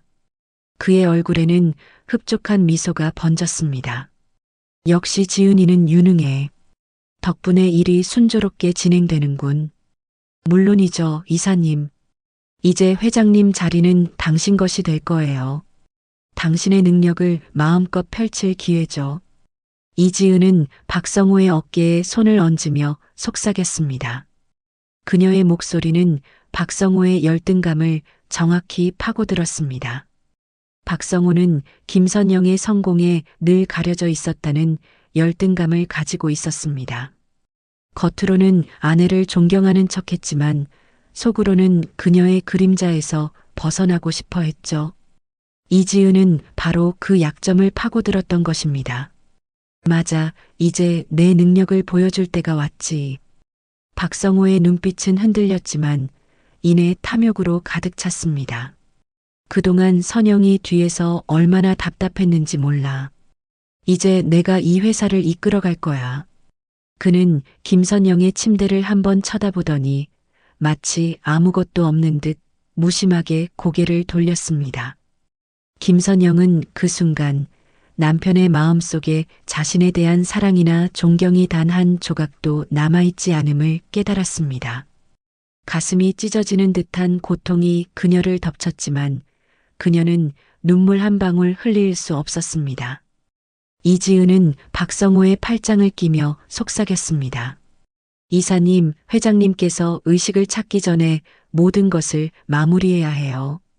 재무이사님의 권한으로 회사 자금을 빼돌릴 구체적인 방법을 모색해야죠. 그녀는 박성호에게 태블릿을 건넸고 박성호는 능숙하게 화면을 넘기며 회사 재무제표를 확인했습니다. 그들의 대화는 점점 더 구체적인 범죄 계획으로 흘러갔습니다. 우선 긴급 운영 자금 명목으로 비자금을 조성하고 해외 계좌로 빼돌려야 해. 그리고 아내 명의의 개인 자산들도 미리 처분할 준비를 해야겠어. 박성호의 목소리는 냉정하고 침착했습니다. 마치 회사의 이익을 위해 당연한 결정을 내리는 것처럼 말이죠. 이지은은 고개를 끄덕이며 그의 계획에 동조했습니다. 네, 이사님. 제가 법률 자문을 받아 유언장 조작 가능성도 알아보겠습니다. 회장님께서 갑작스럽게 돌아가신다면 유언장이 가장 중요하니까요. 김선영의 심장이 쿵쾅거렸습니다. 유언장 조작이라니. 이들은 자신의 목숨까지 노리고 있다는 섬뜩한 진실이 그녀의 머릿속을 스쳤습니다. 그녀는 온몸의 세포 하나하나가 분노로 타오르는 것을 느꼈습니다. 하지만 그녀는 여전히 눈을 감고 미동도 없이 누워 있었습니다. 이 모든 것을 기록해야만 했습니다. 이들의 추악한 민낯을 세상에 드러내기 위해서는 박성호와 이지은은 병실에서 한참을 더 머물며 자신들의 계획을 다듬었습니다. 그들은 김선영이 절대 깨어날 수 없을 것이라고 확신하는 듯 했습니다. 이사님, 자녀분들에게도 연락을 해두는 게 좋겠습니다. 어머니의 위독한 상태를 과장해서 알리고 유산 상속에 대한 이야기를 흘려 그들의 반응을 살피는 거죠. 이지은의 제안에 박성호는 고개를 끄덕였습니다. 좋은 생각이야. 그 아이들이 아직 어려서 뭘 잘 모르니 우리가 잘 이끌어줘야지. 그의 목소리에는 비웃음이 섞여 있었습니다. 해외 유학 중인 아들 준영과 딸 서연은 아직 이 모든 진실을 알지 못했습니다. 그들은 어머니의 위독 소식에 걱정하며 전화를 걸어왔지만 박성호는 능숙하게 상황을 통제하며 그들의 의심을 잠재웠습니다. 김선영은 자녀들의 목소리를 들으며 가슴이 미어졌습니다. 순진한 자녀들이 자신들의 아버지가 꾸미는 섬뜩한 계획을 꿈에도 상상하지 못하고 있다는 사실이 너무나 안타까웠습니다. 밤이 깊어지고 박성우와 이지은은 병실을 나섰습니다. 그들이 떠난 후 김선영은 조용히 눈을 떴습니다. 그녀의 눈에서는 뜨거운 눈물이 흘러내렸습니다. 배신감, 분노, 슬픔, 그리고 사랑하는 자녀들에 대한 미안함까지 모든 감정이 뒤섞여 그녀의 심장을 찢어놓는 듯 했습니다. 하지만 그녀는 울음을 멈추고 주먹을 꽉 쥐었습니다. 이 모든 고통을 헛되이 하지 않겠다고, 반드시 이들의 악행을 밝혀내고 자신의 삶과 회사를 지켜내겠다고 다짐했습니다. 그녀의 눈빛은 이제 슬픔을 넘어선 강렬한 복수심으로 불타오르고 있었습니다. 김선영은 병원에서 퇴원하여 익숙한 집으로 돌아왔습니다. 겉으로는 여전히 의식불명 상태를 유지하며 휠체어에 몸을 기댄 채였지만 그녀의 내면은 강철처럼 단단하게 벼려져 있었습니다. 병원에서 집으로 옮겨지는 동안에도 박성우와 이지은은 걱정하는 척 그녀를 보살폈지만 김선영은 그들의 손길에서 차가운 계산만을 느꼈습니다. 집 안 곳곳에는 이미 최정윤 변호사가 설치해둔 초소형 카메라와 녹음기가 숨겨져 있었고, 이제 김선영의 집은 거대한 감시망이 되었습니다. 집으로 돌아온 첫날 밤, 김선영은 침대에 누워 박성우와 이지은의 대화를 엿들었습니다. 그들은 거실에서 와인을 마시며 김선영의 의식불명 상태를 축배처럼 여기는 듯 했습니다. 이사님, 이제 회장님께서 깨어나실 일은 없을 거예요. 모든 것이 순조롭게 진행되고 있어요. 이지은의 목소리에는 노골적인 만족감이 담겨 있었습니다. 박성우는 흡족한 미소를 지으며 이지은의 손을 잡았습니다. 그들의 손길은 사랑하는 연인처럼 다정했지만 김선영에게는 비수처럼 날아와 박혔습니다. 맞아. 이제 내 세상이 올 거야. 그동안 선영이의 그림자에 가려 얼마나 힘들었는지 몰라. 박성호의 목소리에는 오랜 열등감이 터져나오는 듯한 해방감이 섞여 있었습니다. 이 모든 게 내 빚을 갚고 새로운 인생을 시작하기 위한 마지막 기회야. 지은아, 내 덕분이야. 박성호는 이지은의 손을 잡고 흔들었습니다. 김선영은 그들의 대화를 들으며 가슴이 찢어지는 듯한 고통을 느꼈습니다. 수십 년을 함께한 남편이 자신의 성공을 질투하고 자신의 재산을 탐하며 다른 여자와 함께 파멸을 계획하고 있었다는 사실이 믿기지 않았습니다. 다음 날부터 박성우와 이지은은 더욱 대담하게 움직이기 시작했습니다. 이지은은 김선영의 서재에 드나들며 중요한 회사 서류들을 뒤졌습니다. 김선영은 침대에 누워 그들의 모든 행동을 지켜보았습니다. 이지은은 김선영의 개인 금고를 열어 지분 관련 서류, 부동산 등기부 등본, 그리고 김선영이 평생 모아온 비상금 통장까지 꺼내 사진을 찍었습니다. 그녀의 손놀림은 거침이 없었고 표정에는 한치의 망설임도 없었습니다. 이사님, 여기 회장님 개인 자산 목록입니다. 생각보다 훨씬 많네요. 이 정도면 우리의 빚은 물론이고 평생 편하게 살 수 있겠습니다. 이지은은 만족스러운 미소를 지으며 박성호에게 속삭였습니다. 박성호는 재무이사의 권한을 이용해 회사 자금을 빼돌리기 시작했습니다. 그는 긴급 투자 명목으로 거액의 자금을 해외 페이퍼 컴퍼니로 송금했습니다. 김선영은 회사의 자금이 유출되는 것을 실시간으로 지켜보며 피가 거꾸로 솟는 듯한 분노를 느꼈습니다.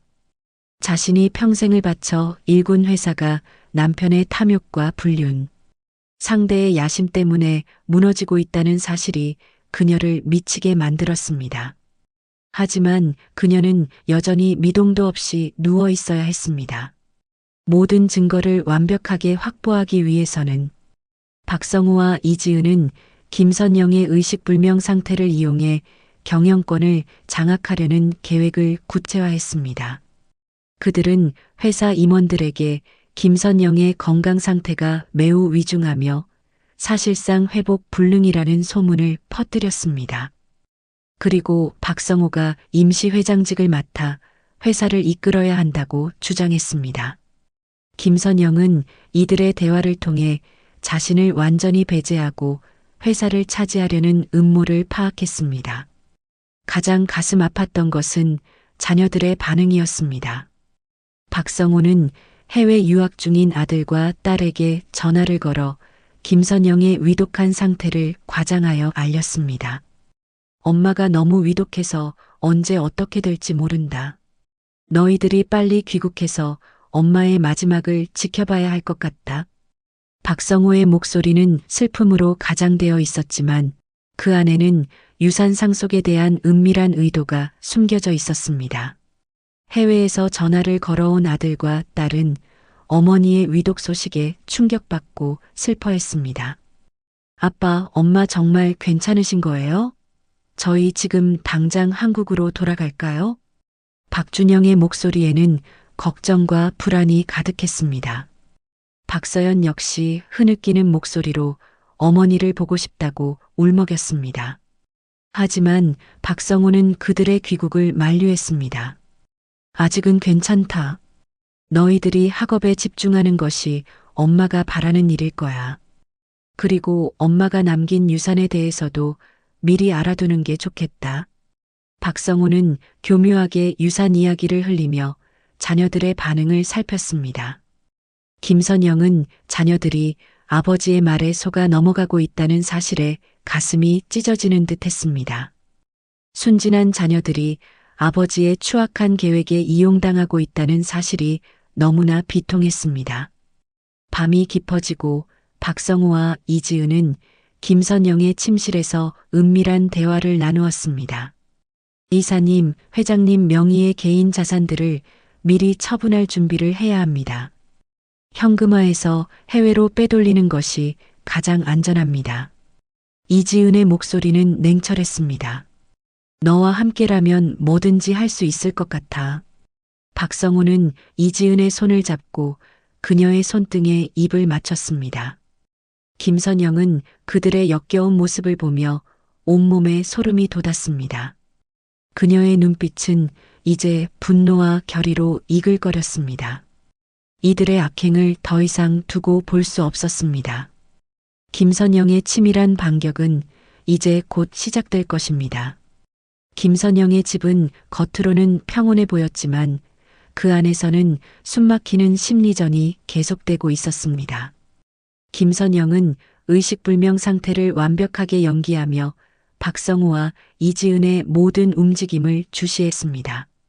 그녀의 침대 옆에는 최정윤 변호사가 건네준 초소형 녹음기와 카메라가 쉴 새 없이 돌아가고 있었고 그 작은 기기들은 두 사람의 추악한 진실을 낱낱이 기록하고 있었습니다. 어느 날 저녁 박성호와 이지은은 김선영의 침실에서 더욱 은밀한 대화를 나누었습니다. 그들은 김선영이 절대 깨어날 수 없을 것이라고 확신하는 듯 아무런 거리낌 없이 불륜 관계를 드러냈습니다. 이지은은 박성호의 무릎에 앉아 그의 목을 감싸 안았고 박성호는 이지은의 머리카락을 부드럽게 쓰다듬었습니다. 이사님, 회장님께서 이대로 돌아가신다면 우리의 앞날은 탄탄대로일 거예요. 이지은의 목소리는 달콤했지만 그 안에는 섬뜩한 악의가 스며들어 있었습니다. 박성호는 이지은의 허리를 감싸 안으며 속삭였습니다. 맞아, 지은아. 너와 함께라면 어떤 어려움도 헤쳐나갈 수 있을 것 같아. 그동안 선영이 때문에 얼마나 힘들었는지 몰라. 이제야 숨통이 트이는 것 같군. 김선영은 그들의 역겨운 밀어를 들으며 온몸이 뒤틀리는 듯한 고통을 느꼈습니다. 사랑했던 남편의 입에서 나오는 증오와 비난, 그리고 불륜 상대와의 노골적인 애정 표현은 그녀의 심장을 갈기갈기 찢어놓는 듯 했습니다. 이지은은 박성호의 귀에 대고 속삭였습니다. 이사님, 회장님께서 갑자기 깨어나실 수도 있다는 소문이 돌고 있습니다. 만약 회장님께서 의식을 찾으신다면 우리의 모든 계획은 물거품이 될 거예요. 이사님의 빚 문제도 저의 미래도 모두 끝장이에요. 이지은의 목소리에는 초조함이 묻어나기 시작했습니다. 박성호의 얼굴에도 불안감이 스쳤습니다. 무슨 소리야? 주치의는 회복 가능성이 희박하다고 하지 않았나? 그건 공식적인 얘기고요. 회장님은 워낙 강인한 분이시지 않습니까? 혹시라도 우리가 원하는 것을 얻으려면 더 이상 지체할 수 없어요. 이지은은 박성호의 손을 잡고 그의 눈을 똑바로 바라보았습니다. 그녀의 눈빛은 무언가를 강요하는 듯 강렬했습니다. 김선영은 이지은의 말 속에서 섬뜩한 의도를 읽어냈습니다. 이들이 자신을 영원히 침묵시키려 한다는 것을 직감했습니다. 며칠 후 이지은은 김선영의 개인 물품들을 하나씩 가져가기 시작했습니다. 김선영이 아끼던 명품 가방, 고급 시계, 그리고 결혼 예물로 받은 다이아몬드 목걸이까지. 이지은은 김선영의 침대 옆에 서서 목걸이를 자신의 목에 걸어보며 거울을 보았습니다. 회장님, 이 목걸이 정말 예쁘네요. 제가 잠시 보관해도 될까요? 어차피 회장님은 더 이상 필요 없으실 테니까요. 이지은의 목소리에는 조롱이 담겨 있었습니다. 김선영은 자신이 평생 소중히 여겼던 물건들이 배신자들의 손에 놀잇감처럼 다뤄지는 것을 보며 피눈물을 흘리는 듯 했습니다. 이지은이 김선영의 왼손에 끼워진 결혼 반지를 빼려고 했습니다. 그 반지는 김선영과 박성호의 사랑을 상징하는 마지막 증표와도 같았습니다. 이지은이 반지를 잡는 순간 김선영은 무의식적으로 손가락을 움찔거렸습니다. 이지은은 깜짝 놀라 손을 떼고 김선영의 얼굴을 유심히 바라보았습니다. 방금 회장님 손이 움직인 것 같은데? 이지은의 눈빛에는 의심이 가득했습니다. 김선영은 온몸의 근육을 총동원하여 미동도 하지 않았습니다. 그녀는 필사적으로 의식불명 연기를 이어갔습니다. 이지은은 잠시 김선영을 지켜보다가 혼잣말처럼 중얼거렸습니다. 아니야, 착각이었나 봐. 그냥 경련이었겠지. 하지만 그날부터 이지은은 김선영을 더욱 유심히 관찰하기 시작했습니다. 혹시 의식이 있는 건 아닌지 의심하기 시작한 것이었습니다. 그날 저녁 이지은은 박성호에게 자신의 의심을 털어놓았습니다. 이사님, 혹시 회장님이 정말로 의식불명인 걸까요? 오늘 이상한 일이 있었어요. 회장님 손이 움직인 것 같았어요. 박성호는 잠시 생각하더니 이지은의 어깨를 토닥였습니다. 의사가 그럴 수도 있다고 했잖아. 무의식적인 반응이라고. 너무 예민하게 생각하지 마. 박성호는 애써 이지은을 안심시키려 했지만 그의 표정에도 불안감이 스쳐 지나갔습니다. 김선영은 이들의 대화를 들으며 위기감을 느꼈습니다. 이지은이 자신을 의심하기 시작했다면 그녀의 치밀한 계획에 차질이 생길 수도 있었습니다. 밤늦게 이지은은 혼자서 김선영의 방에 들어왔습니다. 그녀는 침대 가까이 다가와 김선영의 얼굴을 유심히 관찰했습니다. 정말 자고 있는 건가요, 회장님? 이지은은 속삭였습니다. 그리고는 갑자기 김선영의 팔을 꼬집었습니다. 김선영은 아픔을 참으며 전혀 반응하지 않았습니다. 그녀의 피부가 붉게 달아올랐지만 그녀는 고통을 억누르고 미동도 하지 않았습니다. 역시 의식이 없구나. 이지은은 안도의 한숨을 쉬었습니다. 하지만 김선영의 마음속에는 분노와 결심이 더욱 단단해지고 있었습니다. 이제 정말로 반격할 때가 온 것 같았습니다. 그녀는 이들의 악행을 더 이상 용납할 수 없었습니다. 이지은이 김선영의 팔을 꼬집으며 의식을 확인한 그날 밤. 이후 김선영의 침실은 더욱 싸늘한 긴장감에 휩싸였습니다. 이지은은 김선영을 향한 의심의 끈을 놓지 않았고 박성호 역시 불안감을 감추지 못했습니다. 김선영은 그들의 미묘한 시선과 변화된 태도를 느끼며 반격의 시점이 임박했음을 직감했습니다. 그녀는 모든 감각을 곤두세우고 마지막 기회를 기다렸습니다. 며칠이 더 지나자 박성호와 이지은의 행동은 더욱 노골적이고 조급해졌습니다. 회사의 감사팀이 곧 박성호의 재무 관련 서류들을 조사할 예정이라는 소식이 들려왔기 때문입니다. 그들은 김선영의 의식불명 상태를 이용해 빼돌린 자금의 흔적을 지우고 경영권을 완전히 장악하기 위해 김선영을 영원히 침묵시켜야 한다고 판단한 듯 했습니다. 어느 날 저녁 박성호는 서재에서 이지은과 은밀한 대화를 나누었습니다. 김선영은 침실 문틈으로 새어나오는 그들의 목소리에 귀를 기울였습니다. 지은 씨, 감사팀이 다음 주에 온다는 연락이 왔어. 그 전에 모든 걸 정리해야 해. 더 이상 미룰 수 없어. 박성호의 목소리에는 초조함과 함께 결연한 의지가 담겨 있었습니다. 이지은은 고개를 끄덕이며 차갑게 답했습니다. 네, 이사님. 회장님이 깨어나면 모든 게 끝장나요. 우리가 원하는 것을 얻으려면 더 이상 지체할 수 없어요. 오늘 밤에 모든 것을 끝내야 합니다. 김선영의 심장이 빠르게 뛰었습니다. 오늘 밤, 그들의 입에서 나온 섬뜩한 말에 그녀는 온몸이 얼어붙는 듯 했습니다. 이들이 정말로 자신을 죽이려 한다는 것을 직감했습니다. 그녀는 눈을 감고 심호흡을 했습니다. 두려움이 밀려왔지만 동시에 이 모든 것을 끝낼 때가 왔다는 강렬한 결의가 그녀를 지배했습니다.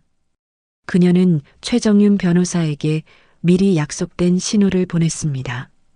밤 11시 집안은 고요함에 잠겼습니다. 박성호는 서재에서 마지막 서류들을 정리하고 있었고 최정윤 변호사는 김선영의 침실 옆 작은 게스트룸에서 모든 상황을 주시하고 있었습니다. 이지은은 조용히 김선영의 방으로 들어섰습니다. 그녀의 손에는 작은 주사기가 들려 있었고 투명한 액체가 주사기 안에서 섬뜩하게 빛나고 있었습니다. 그것은 인슐린이었습니다. 당뇨병 환자들이 사용하는 약물이지만 과다 투여 시 저혈당 쇼크를 유발하여 자연사처럼 위장할 수 있는 치명적인 독이 될 수 있었죠. 이지은은 김선영의 침대 가까이 다가왔습니다. 그녀의 얼굴에는 일말의 망설임도 없었습니다. 회장님, 이제 편히 가세요. 이지은은 악마처럼 달콤한 목소리로 속삭이며 김선영의 팔을 잡았습니다. 차가운 주사기 바늘이 김선영의 피부에 닿는 순간 김선영은 온몸의 신경이 곤두서는 것을 느꼈습니다. 바로 그 순간 김선영이 갑자기 눈을 번쩍 떴습니다. 그녀의 눈빛은 얼음처럼 차가웠고 그 안에는 모든 것을 꿰뚫어 보는 듯한 날카로운 빛이 담겨 있었습니다. 지금 뭐 하는 거지? 김선영의 목소리는 낮았지만 그 안에는 강렬한 분노와 위험이 서려 있었습니다. 이지은은 비명을 지르며 뒤로 물러났습니다. 손에 들고 있던 주사기가 바닥에 떨어지며 날카로운 소리를 냈습니다. 회장님. 이지은의 얼굴은 새하얗게 질렸고 그녀의 눈동자는 공포에 질려 흔들렸습니다. 김선영은 천천히 침대에서 일어나 앉았습니다. 그녀의 움직임은 의식불명 환자라고는 믿을 수 없을 만큼 정확하고 단호했습니다. 놀랐나? 나도 놀랐어. 내가 이렇게까지 할 줄은 몰랐거든. 김선영은 차가운 미소를 지으며 말했습니다. 이지은은 말을 잇지 못했습니다. 이게 무슨... 김선영은 이지은의 떨리는 눈을 똑바로 바라보았습니다. 내가 언제부터 깨어 있었는지 궁금한가? 처음부터야. 내가 박성우와 불륜을 저지르고 내 재산을 노리고 심지어 나를 죽이려 했던 그 모든 순간을 나는 똑똑히 보고 들었어. 김선영의 목소리에는 분노와 실망이 뒤섞여 있었습니다. 하지만 동시에 가면을 벗어던진 해방감도 느껴졌습니다. 바로 그때 서재에서 나온 박성호가 복도에서 들리는 소리에 김선영의 방으로 다가왔습니다. 문이 열리자 박성호는 경악했습니다. 김선영이 침대에 앉아 있었고 이지은은 벽에 기대어 떨고 있었습니다. 선영아. 박성호는 믿을 수 없다는 표정으로 김선영을 바라봤습니다. 김선영은 남편을 향해 싸늘하게 말했습니다. 박성호 씨, 당신도 와서 앉아. 할 이야기가 많아. 박성호는 다리에 힘이 풀려 주저앉았습니다. 아내가 깨어 있었다는 것도 충격이었지만 지금까지 자신들이 한 모든 악행이 드러났다는 사실이 더 큰 충격이었습니다. 선영아, 언제부터? 박성우가 겨우 말을 꺼냈습니다. 처음부터라고 했잖아. 김선영은 차갑게 대답했습니다. 당신이 이지은과 불륜을 저지르고 내 회사를 가로채려 했으며 심지어 나를 죽음으로 몰아넣으려 한 그 모든 계획을 나는 다 알고 있어. 그 순간 최정윤 변호사가 방으로 들어왔습니다. 그녀는 손에 작은 카메라와 녹음기를 들고 있었습니다. 이 모든 게 녹화되고 있습니다. 오늘 밤 일도 포함해서요. 최정윤 변호사의 말에 박성우와 이지은은 완전히 절망에 빠졌습니다. 이제 변명할 여지가 전혀 없었습니다. 선영아, 제발 우리가 너무 욕심을 부렸어. 박성우가 무릎을 꿇고 애원했습니다. 이지은 역시 울먹이며 용서를 빌었습니다. 하지만 김선영의 눈빛은 흔들림이 없었습니다. 욕심? 그게 욕심인가? 내 목숨을 노린 것이 단순한 욕심이라고 생각해? 김선영의 목소리가 점점 커졌습니다. 창밖에서는 비바람이 더욱 거세게 몰아쳤고 거실 안의 분위기는 그 비만큼이나 차갑고 어두웠습니다. 이제 내 말 잘 들어. 김선영은 단호하게 말했습니다. 내일 아침에 모든 걸 정리할 거야. 지금은 너무 늦었어. 그날 밤은 아무도 잠들 수 없었습니다. 박성우와 이지은은 각자의 방에서 절망에 빠져 있었고 김선영과 최정윤 변호사는 내일을 위한 마지막 준비를 하고 있었습니다. 길고 고통스러웠던 연극이 드디어 끝날 때가 온 것이었습니다. 길고 고통스러웠던 밤이 지나고 새벽이 밝아왔습니다. 창밖에서는 간밤의 비바람이 잦아들었지만 김선영의 마음속에는 여전히 폭풍우가 몰아치고 있었습니다. 그녀는 침대에서 일어나 조용히 옷을 갈아입었습니다. 검은색 정장은 그녀의 굳건한 결의를 더욱 돋보이게 했습니다. 최정윤 변호사는 이미 거실에서 모든 준비를 마친 채 김선영을 기다리고 있었습니다. 두 사람의 눈빛에는 비장함이 서려 있었습니다. 아침 9시 김선영은 거실로 내려왔습니다. 박성우와 이지은은 이미 식탁에 앉아 있었지만 그들의 얼굴은 밤새 잠 못 이룬 듯 초췌하고 공포에 질려 있었습니다. 김선영은 그들을 똑바로 응시하며 차갑게 말했습니다. 앉아, 둘 다. 할 이야기가 많아. 박성우는 고개를 들지 못했고 이지은은 김선영의 시선을 피하며 몸을 움츠렸습니다. 최정윤 변호사가 노트북을 켜고 대형 벽면 스크린에 연결했습니다. 곧 지난 몇 주간 녹화된 영상들이 재생되기 시작했습니다. 첫 번째 영상에는 박성우와 이지은이 병실에서 김선영의 의식불명 상태를 악용하여 재산, 가로챌 계획을 논의하는 장면이 나왔습니다. 회장님, 이대로 깨어나지 않으시는 게 모두에게 좋을 거야. 이지은의 섬뜩한 목소리가 거실에 울려 퍼졌습니다. 박성호는 자신의 목소리가 스크린에서 흘러나오자 얼굴이 더욱 창백해졌습니다. 다음 영상에서는 이지은이 김선영의 개인 금고를 열어 서류들을 촬영하고 박성호가 재무이사의 권한을 이용해 회사 자금을 빼돌리는 장면들이 이어졌습니다. 이사님, 여기 회장님 개인 자산 목록입니다. 생각보다 훨씬 많네요. 이지은의 탐욕스러운 미소와 박성호의 흡족한 표정이 스크린을 가득 채웠습니다. 박성호는 자신의 추악한 모습이 적나라하게 드러나자 고개를 숙였습니다.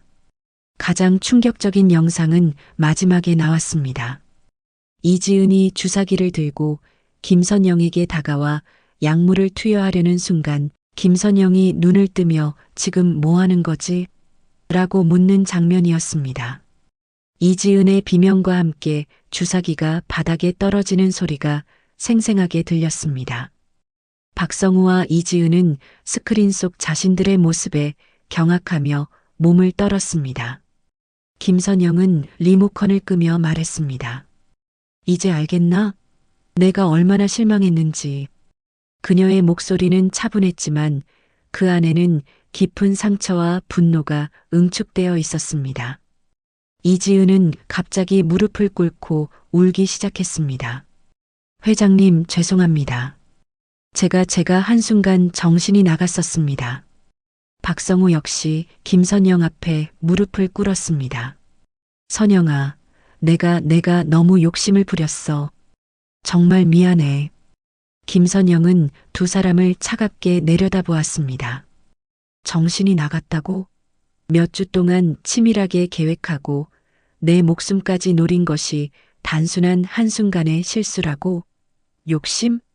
그게 내 목숨을 빼앗으려 한 것에 대한 변명이 될 수 있다고 생각해? 김선영의 목소리가 거실에 날카롭게 울려 퍼졌습니다.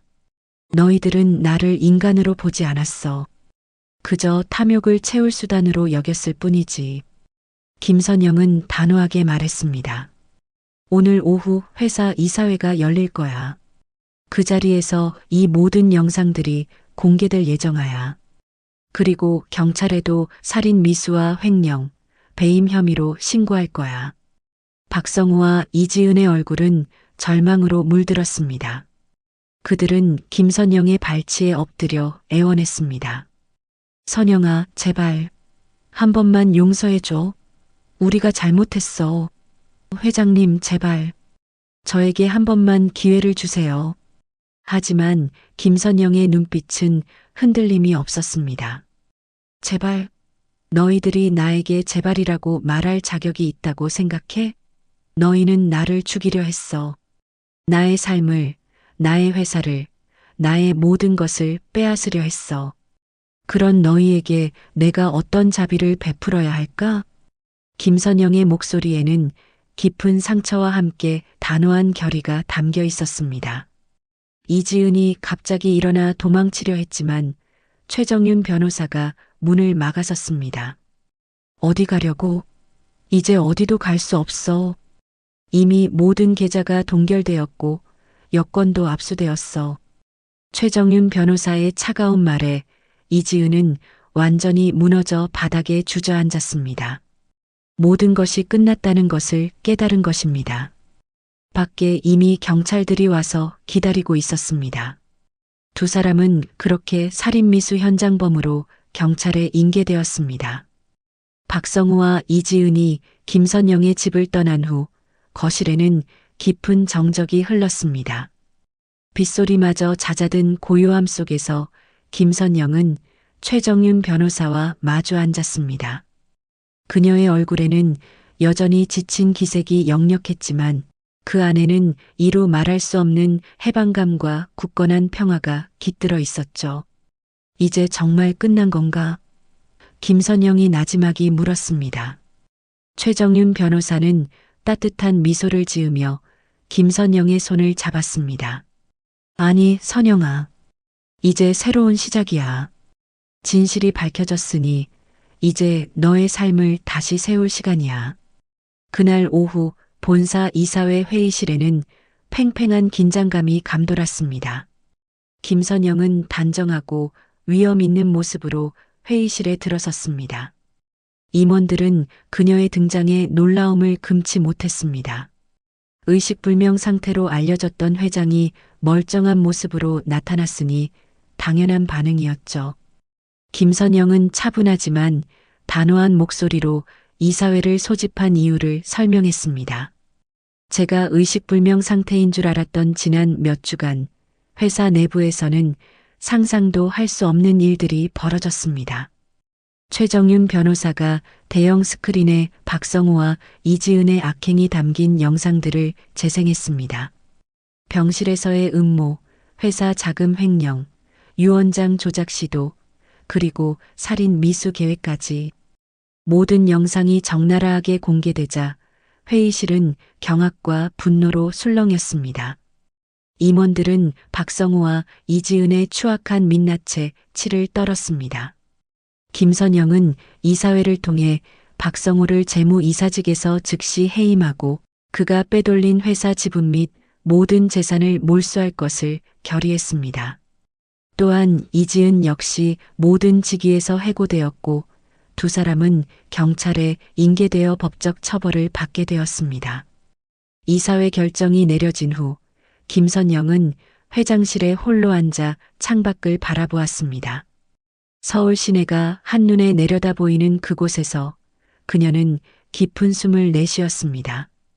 길고 고통스러웠던 싸움은 끝났지만 마음 한구석에는 여전히 쓸쓸함이 남아 있었습니다. 수십 년을 함께한 남편의 배신은 쉽게 아물지 않을 상처였죠. 하지만 동시에 그녀는 새로운 희망을 느꼈습니다. 이제 그녀의 곁에는 진정한 조력자이자 친구인 최정윤 변호사가 있었고 무엇보다 그녀를 진심으로 이해하고 지지해주는 자녀들이 있었습니다. 해외에 있던 아들 준영과 딸 서연은 어머니의 소식을 접하고 곧바로 귀국했습니다. 그들은 공항에서 김선영을 보자마자 달려와 품에 안겼습니다.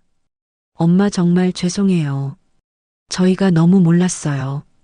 엄마가 얼마나 힘드셨을지. 박준영은 흐느끼며 어머니의 손을 잡았습니다. 박서연 역시 눈물을 펑펑 쏟으며 어머니의 어깨에 얼굴을 묻었습니다. 김선영은 자녀들을 따뜻하게 안아주었습니다. 그들의 진심 어린 눈물과 걱정은 그녀의 얼어붙었던 마음에 따뜻한 온기를 불어넣었습니다. 비록 남편은 배신했지만 자녀들은 그녀에게 진정한 가족의 의미를 다시 일깨워 주었습니다. 김선영은 박성호와의 이혼 절차를 마무리했습니다. 법정에서 박성호는 자신의 잘못을 인정하고 모든 재산을 포기했습니다. 이지은 역시 중형을 선고받았습니다. 모든 법적 절차가 끝난 후 김선영은 회사를 다시 안정시키고 새로운 경영 비전을 제시했습니다. 그녀는 투명하고 윤리적인 경영을 최우선으로 삼았고 직원들의 신뢰를 회복하는 데 주력했습니다. 회사는 김선영의 리더십 아래 빠르게 안정을 되찾았고 오히려 이전보다 더욱 견고하게 성장했습니다. 김선영은 최정윤 변호사와 함께 회사 사회공헌 프로젝트를 시작했습니다. 진정한 가족 프로젝트라는 이름으로 소외된 노인들과 위기에 처한 가정을 돕는 활동에 매진했습니다. 그녀는 자신이 겪었던 아픔을 통해 얻은 깨달음을 사회에 환원하고자 했습니다. 사람은 보지 않으면 믿습니다. 하지만 때로는 보는 것이 필요해요. 그래야 진실을 알 수 있고 진짜 소중한 것들을 지킬 수 있으니까요. 김선영은 강연에서 자신의 경험을 나누며 많은 이들에게 용기와 희망을 주었습니다. 늦가을의 어느 저녁 김선영은 최정윤 변호사와 함께 회사 옥상 정원에서 차를 마셨습니다. 서울 시내의 야경이 아름답게 펼쳐져 있었죠. 후회하지 않아? 최정윤 변호사가 물었습니다. 뭘? 김선영이 미소 지었습니다. 그 위험한 연극을 한 걸 말이야. 김선영은 고개를 저었습니다. 아니야. 오히려 잘했다고 생각해. 왜냐하면 진실을 알게 되었으니까. 그리고 진짜 가족이 누구인지도 알게 되었어. 최정윤 변호사는 김선영의 말에 감동받았습니다. 그럼 나도 내 가족인 건가? 김선영은 최정윤 변호사의 손을 잡으며 따뜻하게 말했습니다. 당연하지. 너는 내가 가진 가장 소중한 가족이야. 두 사람은 함께 야경을 바라보며 미래에 대해 이야기했습니다. 상처는 아직 남아 있었지만 그 상처를 통해 더욱 단단해진 김선영의 삶에는 이제 진정한 행복과 평화가 찾아왔습니다. 그녀는 모든 것을 잃을 뻔했지만 동시에 가장 소중한 것을 찾을 수 있었습니다. 그것은 바로 진짜 가족의 의미였습니다. 오늘 이야기를 끝까지 들어주셔서 감사합니다. 영상 보시고 느끼신 감정, 댓글로 함께 나눠주세요. 여러분의 한마디가 누군가에겐 큰 위로가 될 수 있습니다. 영상이 마음에 드셨다면 구독과 좋아요로 응원 부탁드립니다.